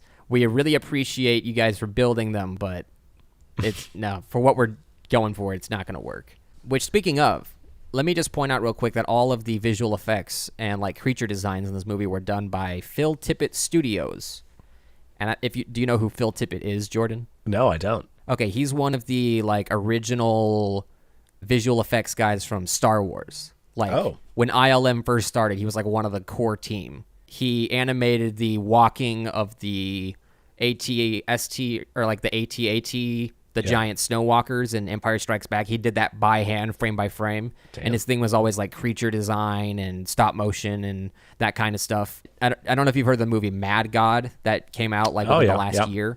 That's him. That's like his 30-year passion project. Wow, no way. That he did almost entirely by himself. So Phil Tippett, I got to recommend to you and anyone listening to go watch the ILM documentary on Disney Plus because he's a big part of it, and it's really interesting just learning about all the different things that he pioneered in the visual effects arena, And in this movie, it's clear that they didn't have a lot of money to work with, but I think for the most part, with the budget they had and how many green screens you see on the behind-the-scenes footage, like they clearly had a lot of matte paintings or backgrounds or whatever that they had to replace.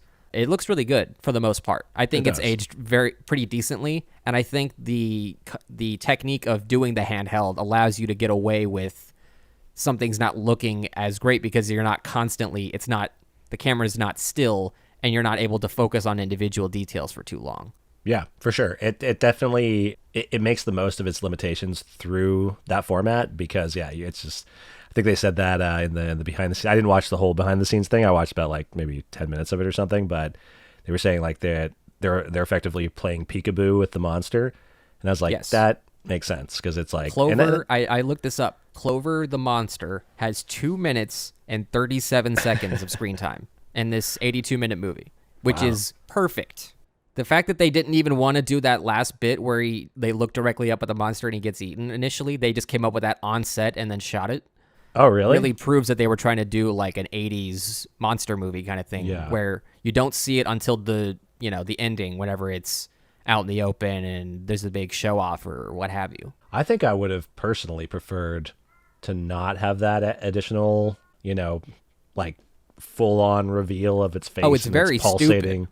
Yeah, Yes. because I don't know. That I remember even when I watched it the first time, like seeing it like that with the pulsating stuff on its head and stuff. I was like, that doesn't even look to me like what I thought the monster looked like based on the little snippets that I got throughout the rest of the movie. I was like, I thought it looked different. I think that's its lungs. It's just on the outside. I think the whole idea of the design that it is so weirdly like if you see the like Michelangelo diagram of the actual monster on the computer, you're like, that doesn't look like it at all, and it looks like it's got like a 90-degree spine and it's like got a wingspan, but you know what? For the fact that they're mostly just catching glimpses of it when they're running or they happen to catch a newscast on the TV, it's great. The fact that it is so like they don't linger on it for too long because they are in the middle of trying to save their own lives. Yeah. I mean, it's like, it's one of those things where it's like, you gotta know that it's a movie and that things are timed. It's like that scene where they're on that street where the whole army's like just shooting at the monster, and then they run down into the subway, and like TJ Miller, does that pan, Tumbles back down the stairs. Yeah, tumbles down the stairs, but right before that, he like pans back just to get that like, perfect framed moment of the monster swooping in and like roaring and smashing its foot down on the ground. It's just like, okay, yeah, like, all of this it's is kind of just... sad that HUD gets eaten because you get the idea that he might have gone on to become like a documentary filmmaker. He would have done like one of those post 9/11 documentaries. That guy became the quickest pro filmer in the history of mankind. Like when he was handed the camera at the beginning of the movie by Jason, he's like, well, I don't know really. I don't really know anything about that. Yeah, and it's like, and then all of a And sudden, then by the time the attack happens, he's like perfectly zooming into snap explosions. zooms like right in, everything's in focus, framing is on point. That's goes to show you people go to film school or try and go to school to become a good camera operator. You don't need that. You just need one catastrophic event. Someone hands you a camera, you figure it out. Yeah, and whether or not you live is secondary. It's about the art. Secondary. Exactly. If you live, that's a bonus. But yeah, you can't have both. Well, speaking of the party, I wanted to point out that they actually did have T.J. Miller shooting those scenes on like I think it was like the HVX. But yeah, it's him holding the camera, and then they've got like a boom mic guy off screen, like a skeleton crew almost. So it really works. I was wondering that because I was like, I was thinking at the end when I was like watching the credits, I was like, is TJ Miller like credited as a camera operator or like, is I wondered how much remember of it there he being was... a rumor at some point that it was like he has shot like 2/3 of the movie. And then when I looked it up later, they're like, no, there was like 4 different camera operators for it. And one of them was like Matt Reeves would shoot like a handful of shots just because he wanted that like, who's the guy that does Trailer Park Boys? Like that started it? Mike something. I'm blanking on his last name. I have no idea. But like the guy that created the show, and I think he did like all the camera operating just to be like the director of the documentary that they're pretending to make in the universe of that show. Right. So it gives it like that personal, like the filmmaker is showing you exactly what they want to feel, which, you have to balance that with what is this amateur dope head able to actually capture on this little flimsy camera that he's supposed to be covering. And speaking of TJ Miller and a handheld camera, there's a promo image, like a behind the scenes image of them walking through that white tent when they're going through the department store into the makeshift military base. Yeah. And there's actually a promo shot and he's just holding like, one of those standard little handy cams that's like the little tube thing, and then you flip out the screen and you look at it. So in the universe of the movie, that's what he's shooting on. It's just a tiny little DV handheld camera. And let me just say, I'm going to get pedantic, all right? I have been editing a documentary for the last 2 years that has so much DV footage in it. And let me just say that this is obviously a movie because it's at 24 frames a second. Okay? Unless you have the nicest DV camera and you want to set it to 24 and film everything like that, it's not going to. It's going to be 29.97 or 60 frames a second. So number one, if you wanted to be realistic about that, it wouldn't work. The movie would be impossible to watch because the motion sickness you get from the 24 frames would be 5 times worse. Yeah. Well, how about this though, have Greg? made $0. What if the Department of Defense, because they are the ones in possession of the video, of the mini DV tapes, what if they brought down the frame rate? Oh, what if they fucked it up in the export after they added their front and back titles? Exactly. Yeah, I can see that. Which I think it's interesting that there is an alternate ending where, like, after the bridge gets nuked and the main characters die, there's like a soldier that's like clearing debris out of the way and then wipes some dirt off the lens. And I'm like, okay, I don't know how long that would take, but the battery and the SD card or tape or whatever would both have run out. Oh, yeah. So that just doesn't make any sense. And plus it ends perfectly fine with, explosion, cut to black, that's the end of the evidence tape that we have in this log. Yeah. Which I think actually really helps sell the format of the movie. I think you need that very loose framing device because subconsciously I think it up front basically shows you that, like, yeah, whatever you're about to see, the people that made it probably didn't survive.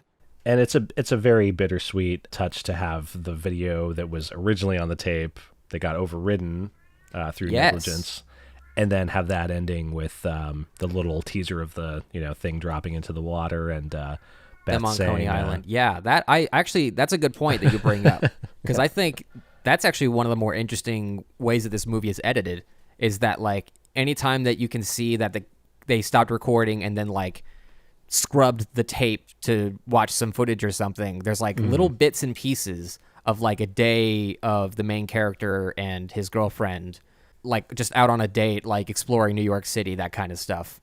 And it really helps like sort of keep the relationship fresh in your mind throughout all the mayhem and destruction and explosions and stuff. And it's like one of those kind of tragic endings where it's like have you ever seen Irreversible by Gaspar Noé? No, but it is on my watch list. Okay, well, but it's like Romeo and Juliet, right? Yeah, it's like one of they're those only things, together in death, basically. Yes, but Irreversible in particular because that whole movie's backwards, so it's like you see traumatic events as they unfold backwards, which is more traumatic because you don't know what a traumatic event. You don't know what's going to happen before it happens, so you're fucking happy before some shitty thing happens to you. So this movie, I feel like it was a very similar feeling because it's like, Beth directly quotes Animal Collective's Defeat and says, "Once on a good day" at the end. But yeah, well, she technically says, "I had a good day," but I get what you're going for, and I appreciate you for it. I'm trying to just connect all these fibers here, Yeah. But she said, "I had a good day today," and it's just like this nice positive sentiment on something that because you fucking watched this movie is and you just watched them get nuked to death. It's so tragic because that was a good day, but what's about to happen is not a good fucking day. There is at least somewhat of a silver lining. Like there's a possibility that Lily made it out alive because she gets on another helicopter and we never see her again. Yep. I mean, it left first, so if they did nuke it, theoretically they would have cleared far the enough explosion away, and conceivably the big monster didn't swipe them down out of the air like he did the main characters. Mm-hmm. Which it's almost like this cast has like the opposite of plot armor because they just keep getting more and more fucked up as the movie goes and there's no like release. They Yeah. just die. And it's just like, yeah, that's why, yeah, when we said about the comedy, it really helps keeps you just from being a complete depressive slog. And Yeah, almost like you're watching 9/11 footage, like real 9/11 footage. you're right. Which doesn't have much comedy in it. Yeah, not really. Not that I've seen. So there's a couple of Easter eggs in this movie that I want to point out. There's the Slush Show logo, Slusho which is the t-shirt, shirt that Jason is wearing. I think that's from Alias, which is produced by J.J. Abrams, or created and produced by J.J. Abrams. It's in every J.J. Abrams affiliated production. Is it in Star Trek? Yes. Okay, I'm sure you're right on that. And I think, okay, so we should point out that we were hinting at it earlier with like the whole internet amateur video culture thing, but a big part of why this movie was so popular was that they had a viral marketing campaign before the movie came out, which was like, I think the Blair Witch kind of did that, but the internet wasn't as big as it was in 2008 when they were, or 7, when they were hyping up Cloverfield. So they were really starting to take advantage of like Internet 2.0 in that regard, where they had like websites that had like puzzles, and there was like a lonely girl type video blog, and you see the girl from those videos passed out on the couch in the movie, and there's like fake news footage of like a Japanese oil drill, which I believe is the corporation that Rob is going to work for, but they never explicitly say. Their oil drill getting like collapsed by the monster waking up or something like that, or just like various other phenomena that it's like tying together. It's sort of loose, but that's what makes it interesting, is that it is sort of like you can't really perfectly tie all the threads together. It's kind of like a Twin Peaks thing where they're just sort of throwing everything out there and then you make the connections yourself. And so it was really getting people involved, and like everyone was sort of just like, oh, what is this? Why is it so shrouded in secrecy? I have to see it, you know? And they even highlight in the behind the scenes footage, they're like, this movie's top secret. We can't release any of the details. We're trying to keep everything under wraps so that it's a complete surprise when it comes out. Yeah, it's was interesting to hear as well, because like I kept thinking of it from like a today's standpoint, where I'm like, what does it matter if this information gets out? Like, it's a monster movie. Right. Like, it's not real. But this, I think, worked so well because no one else was doing it. And I don't think anyone's exactly tried it, to yeah. perfectly replicate it since, was that, yeah, they were just taking advantage of YouTube and all these little weird Easter eggs they can leave around that link to each other. And ultimately, I don't even know if it led you to the Paramount website, but it led people, like 1/1808, that was just buried in people's heads from all these different aspects and angles. And that's the release date of the movie, I should say. That's it's definitely like perfect for its time in human history. Everything lines up perfectly, and that's why I think that movie was so successful when it came out.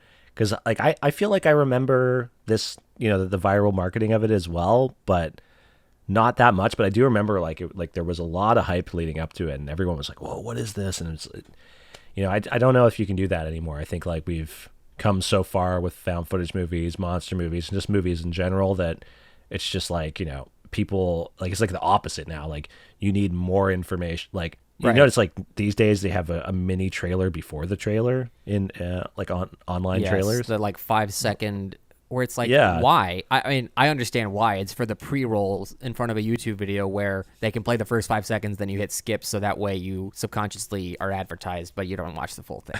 That I Right. get, but it is dumb. Yeah. So it's it's interesting, because it's like that thought went through my head, where it's like, what is this secrecy about? Like, who cares? Like, it's just a movie. It's like, Well, no, even then, movies it's were like different back studios then. seem afraid these days to surprise people in movies.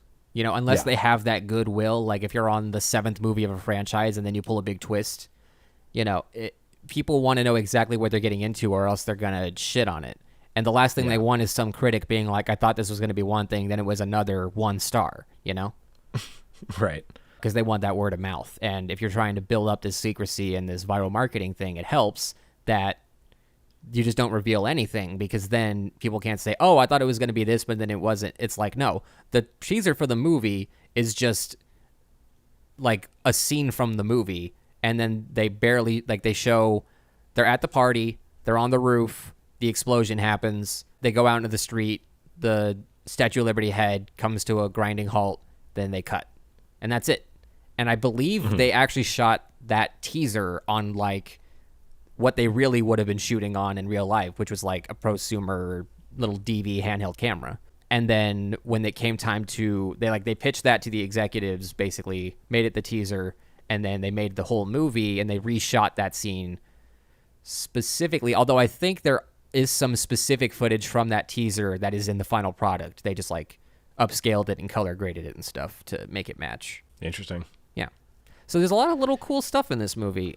I will say overall, I know I sort of dismissed the criticism earlier of the handheld complaints, but I get it. Honestly, in today's modern age, I completely get it. Like, I had to watch this movie in like 30-minute shifts because subconsciously your brain just starts to get like dizzy from the constant shaking, which again, back in 2007, that was every YouTube video. So your brain was used to it. Yeah. But when you're watching it on like a 42-inch TV now and not your little, 6-inch iPod touchscreen, it's a much different thing. And so I didn't get to see it in the theater, but I feel like I probably would have been amongst the people that had to leave for motion sickness, which I don't think any other movie has. I don't think that's been a problem in any other movie. But I will say, yesterday I saw the new Mission Impossible, and they had a bunch of Dutch angles.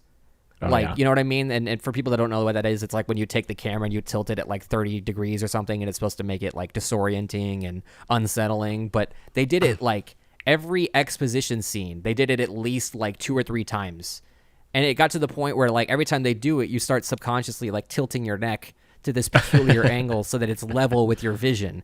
And it's like, okay, Brian De Palma did it a little bit in the first one 25 years ago. It's fine to pay homage, but he knew you have to do that sparingly or else it gets really annoying, especially when you're seeing it in fucking IMAX and it's 50 feet tall.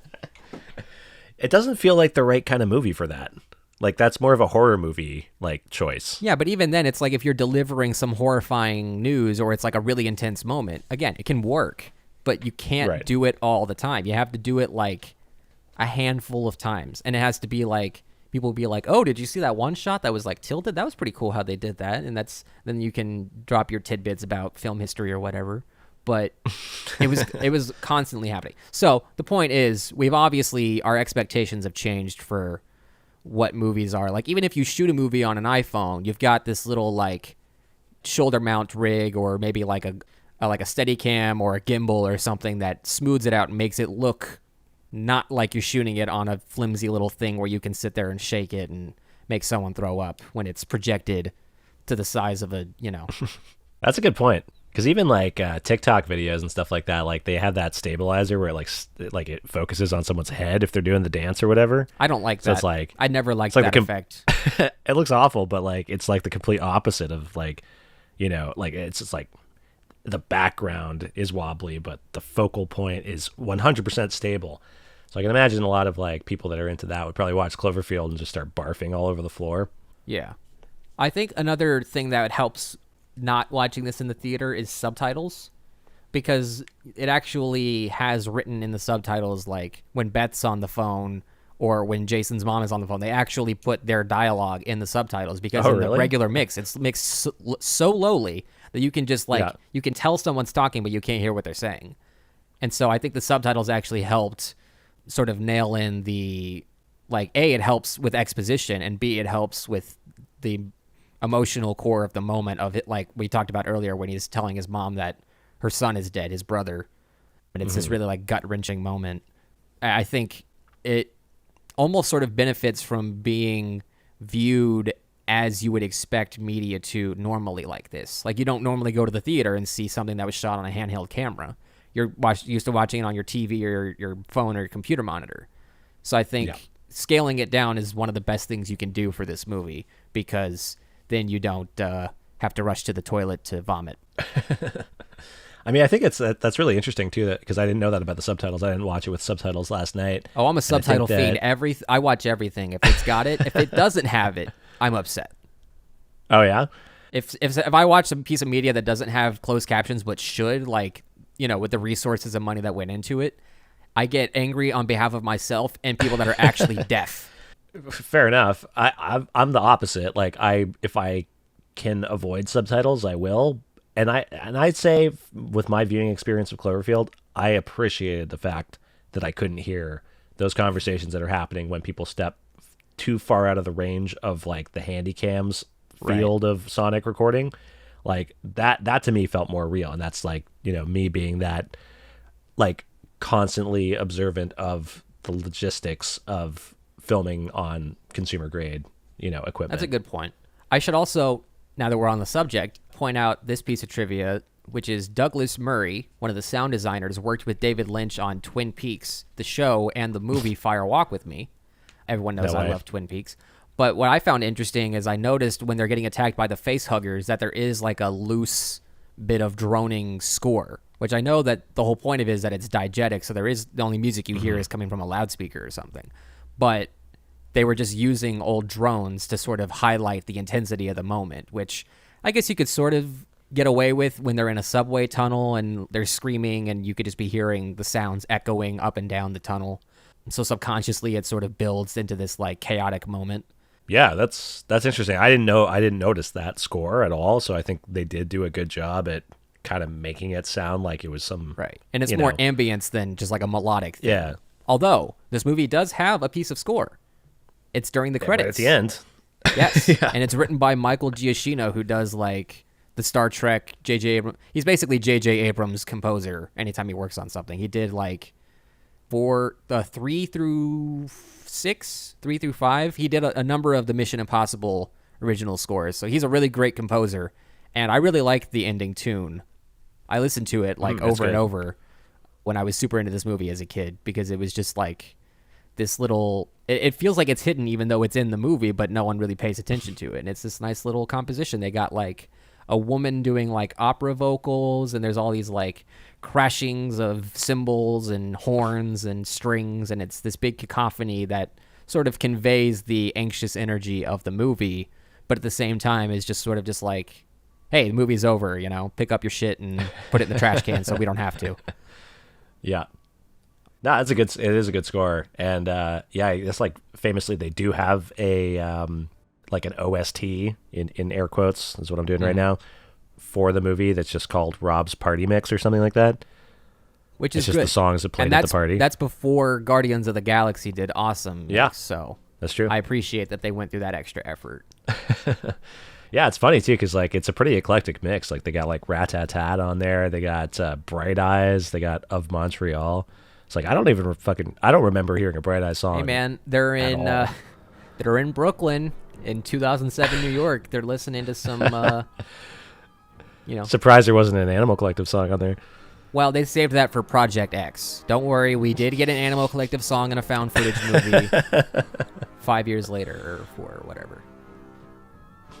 But yeah, I really, really like this movie. I don't think it's perfect. There are obviously some parts but as far as like the pacing of the events, like I said earlier, it just keeps moving.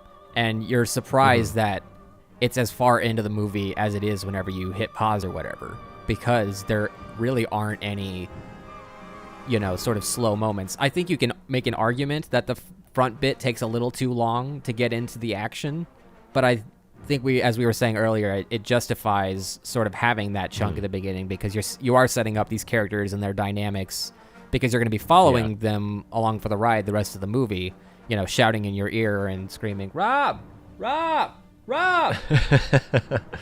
TJ Miller saying, I'm so scared right now. It's like, yeah, you didn't have to say that. Oh, is that in there? Did they do a Blair Witch homage? Okay. Well, of course they had to. Yeah, they did a, I think South Park in direct response to that did that episode with the guinea pigs or whatever. Spooked. I'm so spooked.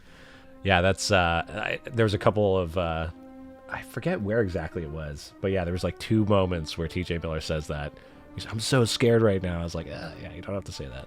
I think it's interesting that this movie's PG-13 because you can't have them going, fuck, what the fuck, what the fucking I know, fuck? Right? It's like, why wouldn't, who would not be swearing in a situation I don't even like think that? there is a single fuck in the movie, which is surprising. No, it's not. But maybe it was because they had too much violence they didn't feel like they could get away with it. I don't know.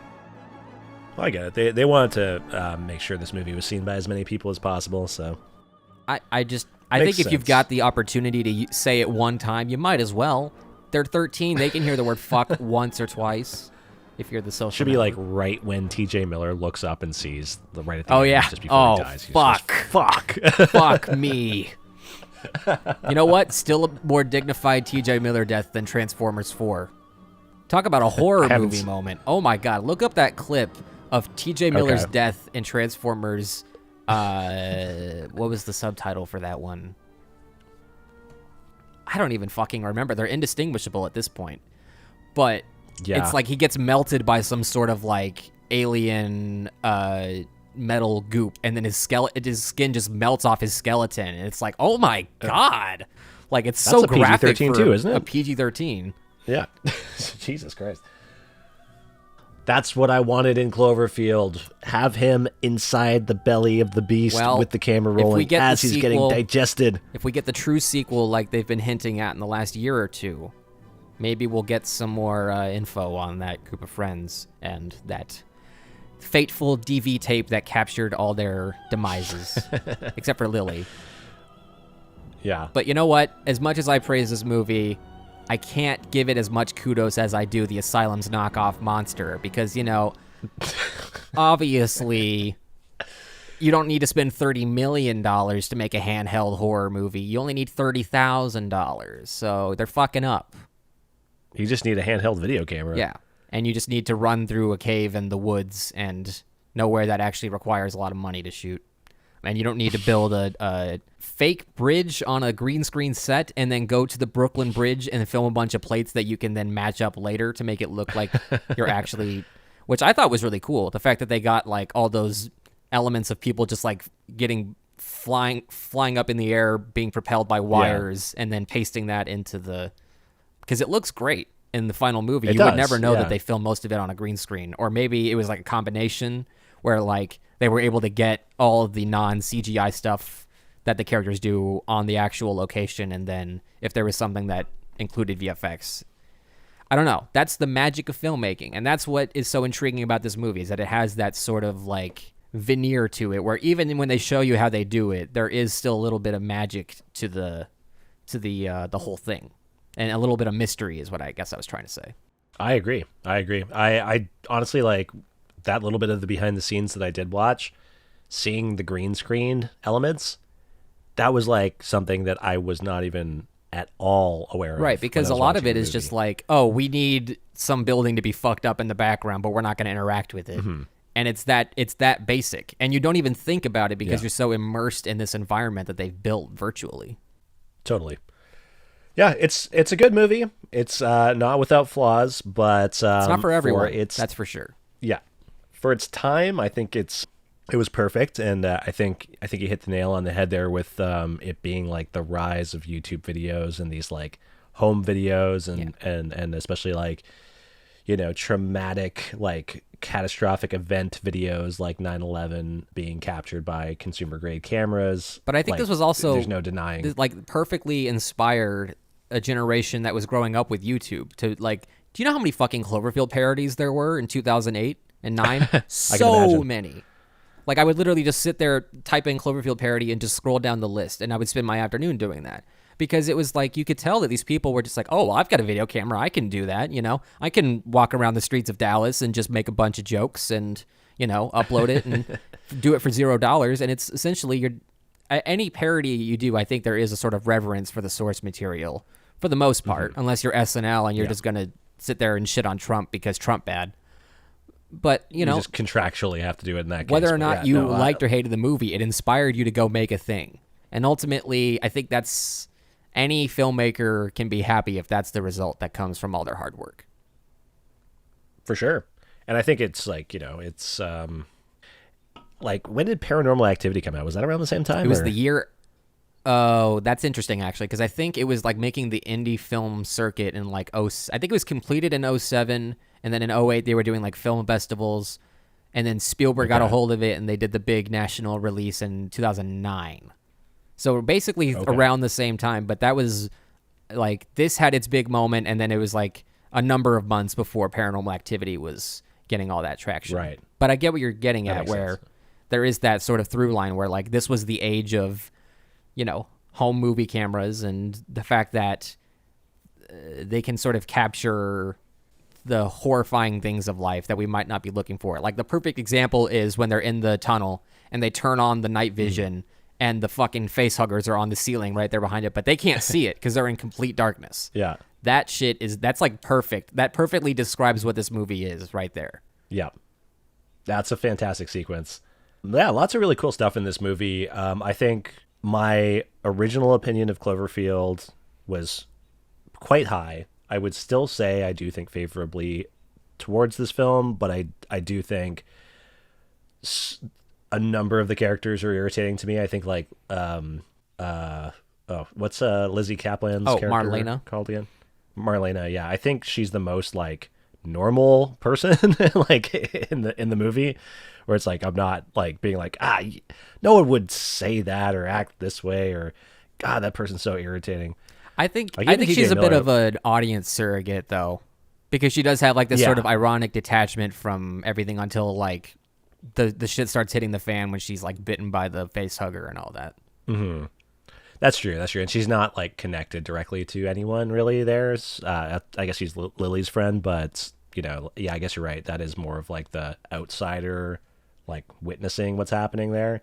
But yeah, TJ Miller, it's just like, I do like what he adds to the film, but I don't know. When I was watching it last night, I was just like, just stop talking, dude. Like, you don't have to talk through every single moment. It doesn't help that we've had so much exposure to him and his That's what I was thinking too. Like, is it also because of him? Like, and what I know about him? Like, Yeah. it could very well be. Now, of course, how much of that can we blame on his shitty personality? And then we also know he's got like some sort of brain tumor or aneurysm that like would make him act out and stuff. So I don't want to sit here and say he's, completely blameless for anything. But at the time, we loved it. We loved him. And we can appreciate what he brought to this weird little thing that still persists in pop culture. Like, I feel like if you bring up... People aren't talking about Cloverfield like ever nowadays, but when you bring it up, people will know what you're talking about, and it has this sort of like visual language that's coded into its existence that people can automatically latch onto when you bring it up. Yeah, it's a big one. It's when you talk about found footage movies, like Cloverfield's always part of the discussion. So, And it's crazy that it made as much money as it did. Of course, when you have Paramount Pictures funneling that movie machine, it helps, but which is actually interesting. It's the same studio that picked up Paranormal Activity, and they were like, "This is our cash cow now, actually, because we can make they're like, we can make 6 found footage movies. Cloverfields, or we can make 6 Paranormal Activities for what it costs to make Cloverfield in like a weekend." totally, and they'll get all their money back. Although they did make sequels to Cloverfield, and I feel we would be remiss if we didn't talk a little bit more in depth on that before wrapping this up.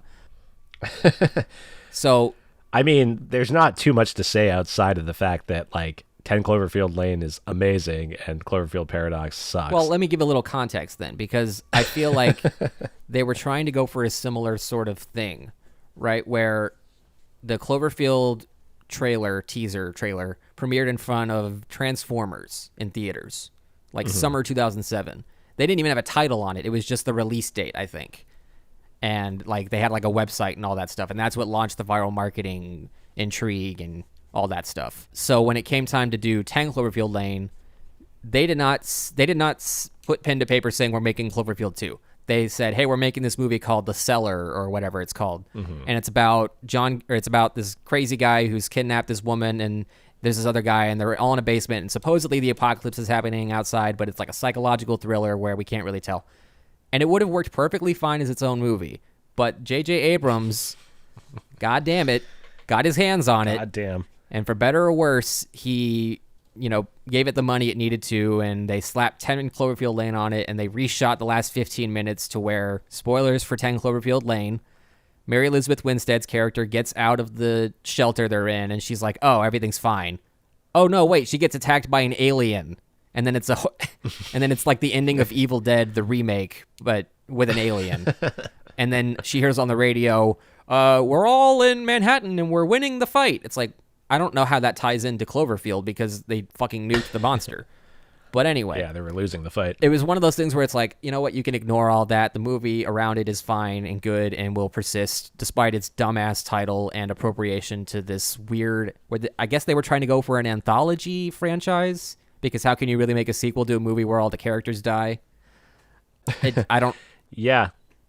They were. That's like, because I remember reading that originally 10 Cloverfield Lane was called The Cellar, and it was written by, I don't know, these two guys or whatever, and they, the script appealed to the studios, but they're like, I don't know, How do we watch market this? this?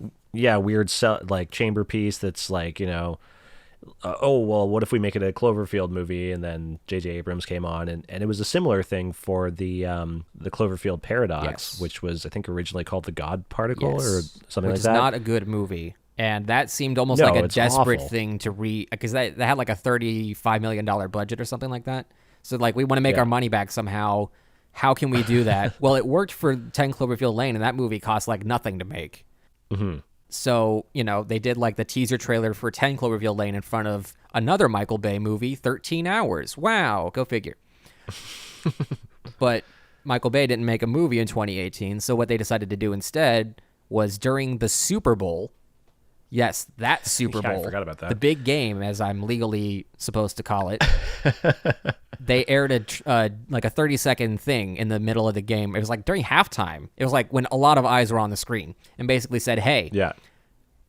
after the game, go on Netflix, brand new Cloverfield movie. It's called The Cloverfield Paradox. Go watch it. And everyone was like, holy shit, especially because the trailer was like, the answers you've been looking for to the Cloverfield lore are all in this movie. And then you watch it and you're like, okay, well, that was fucking bullshit completely. Yeah.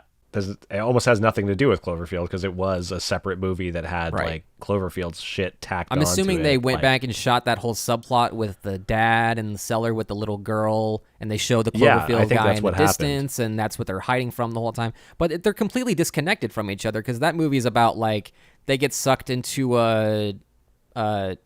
there's some gravitational anomaly, some sci-fi, what do you call it? Yeah. And they end up like on the complete opposite side of the sun from Earth when they're in this spaceship that's supposed to be orbiting Earth, and then a bunch of wacky sci-fi slasher stuff starts happening, like Chris O'Dowd's arm is just walking around and waving and doing goofy comedy stuff.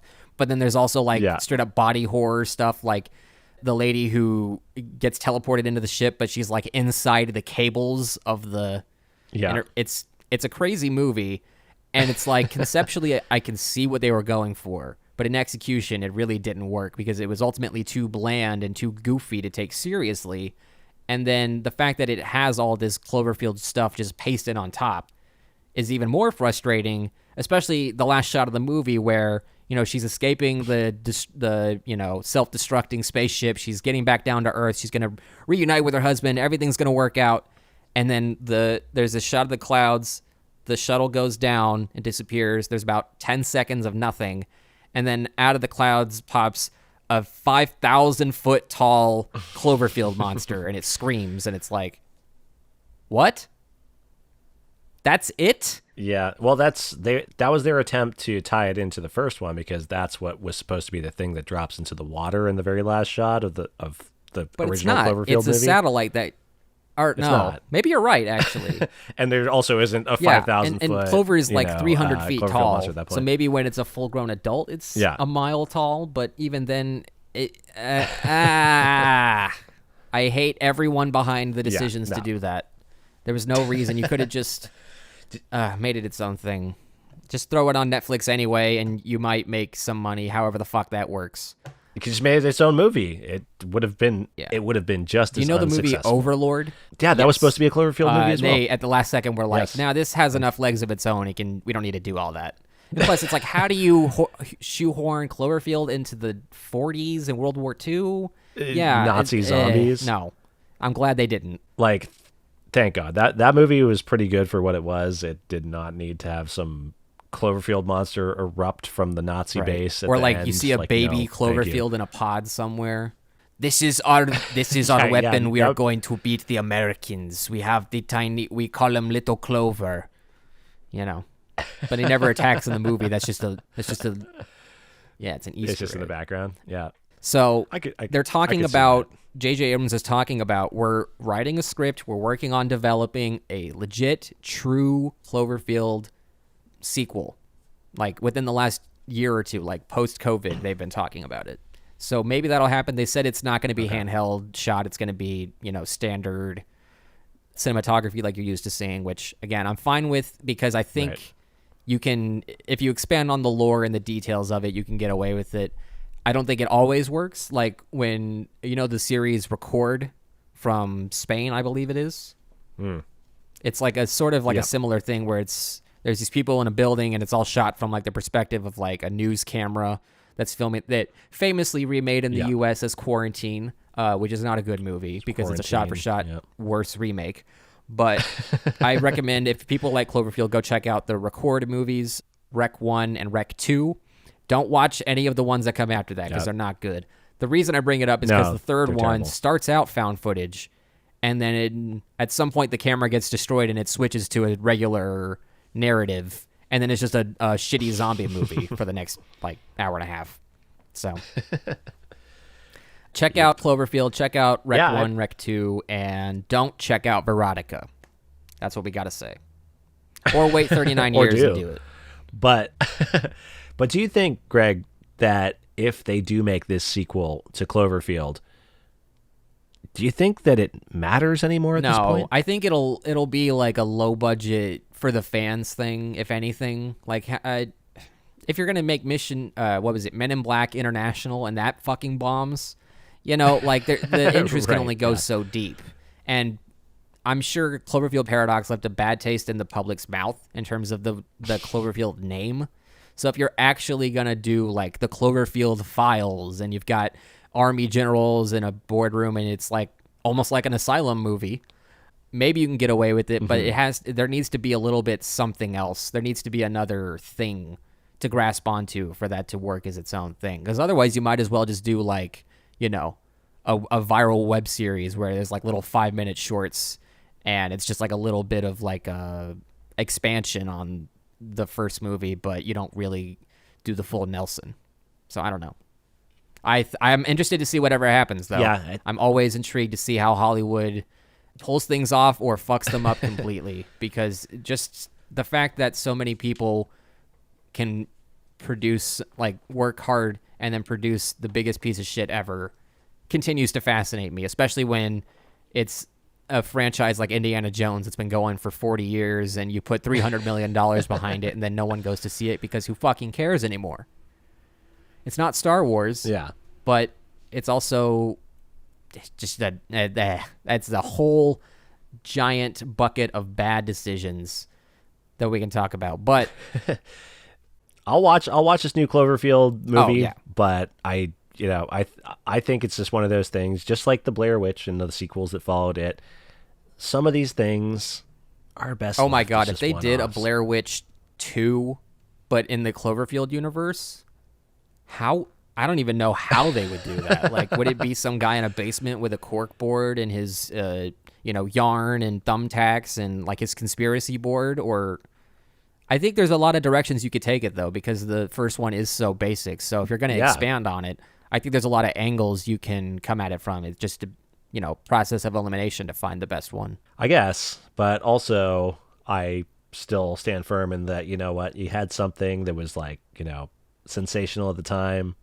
It doesn't have to become a universe. Just let it be its one thing. It'll ultimately, it's the novelty of it will remain untainted if you just let it be. They've already, fucked up Cloverfield by, having, 10 Cloverfield Lane is a fantastic movie, but it has nothing to do with Cloverfield. You're never going to beat the high of going 8 years with no news and then seeing that teaser and being like, ooh, what's this? And then you watch the movie, you're like, yes, oh yeah, that was good, but it's not a Cloverfield movie. But yeah, it's I don't know. It's inevitable that obviously like they're gonna capitalize on IPs that made money in the past, but goddamn, I wish they would just leave it alone, move on to something else. Well, obviously the smart thing to do would not make it, but if you're going to, don't spend a lot of money on it. Make it something small scale enough to where it sort of has the same, I don't know, I don't want to say energy of the first one, but the same sort of scope. Like, don't go too big with it. Yeah, for sure. Like, it was an exercise in limitations. Like, stick with that, and make something immersive. It's gonna require creativity and ingenuity, but if you don't have that, then don't fucking make it. I think that's a great place to end. But also, let me point out that we're recording this on July 13th, And today is the day that the Screen Actors Guild has announced they are going to start their strike against the Yay. American movie producers and television producers or something, whatever that company is that runs all the studios and pays everyone. They're going on strike. So we're probably not going to get any new movies. Like, come 2024, there's going to be a giant gap in everything, which, you know what? For better or worse, I'm okay with, because we have plenty of other shit to watch. I'm fine with that. You know, all that shit they've been pumping out nonstop. It's not going anywhere. Fingers crossed, knock on wood. But, you know, I still have my 100 Blu-rays in my closet of all the different movies I love. So, you know, the well will never run completely dry. I just hope that the studios come to their fucking senses, which, of course, is, I know, a big ask. But I hope that people start getting paid fairly. And I'm fully in support of every aspect of this strike in the industry. I know people are struggling, but I think in the long run, it'll be worth, you know, what they're able to get out of it, because at this point, what fucking choice do they have? There's no writers, there's no actors. They can't do anything unless they renegotiate and start paying people. So I think it's an exciting time. all good. They should be doing this, and I hope it yields positive results. And if you're for against everyone. it, you are a suspect, and you're on a list. Yes, you are. Or on my On a list. list. We Yes, do. It's we keep a actually list. pretty long because of the whole QAnon thing, so you'd be surprised. All right, well, Jordan, I think we did it. I think we pulled it off. I know that's We the did. Always Sunny podcast I think we did. end thing, but I'm going to steal it. Yeah, I didn't know that, so it's a good podcast. But cool. Thank you all for listening. This was episode 2. We hope you enjoyed our discussion. We will be back next time in an undetermined amount of time or release window, because that's probably the better route to go on that. when Yeah, you it's- least expect it, There's going to be a there big will be teaser, an episode 3. and you're going to be like, whoa, what's this? And you got to tell all your friends about it. There's going to be this huge viral marketing campaign. You go to all these websites, interactive, and we're going to build all this hype, and then ultimately it'll Yeah. probably be You just find closer out to it's like another episode. dropping a shitty movie on Netflix with a new title, and you know. All right, well, thanks for listening, guys. See you next time. Peace out. Peace.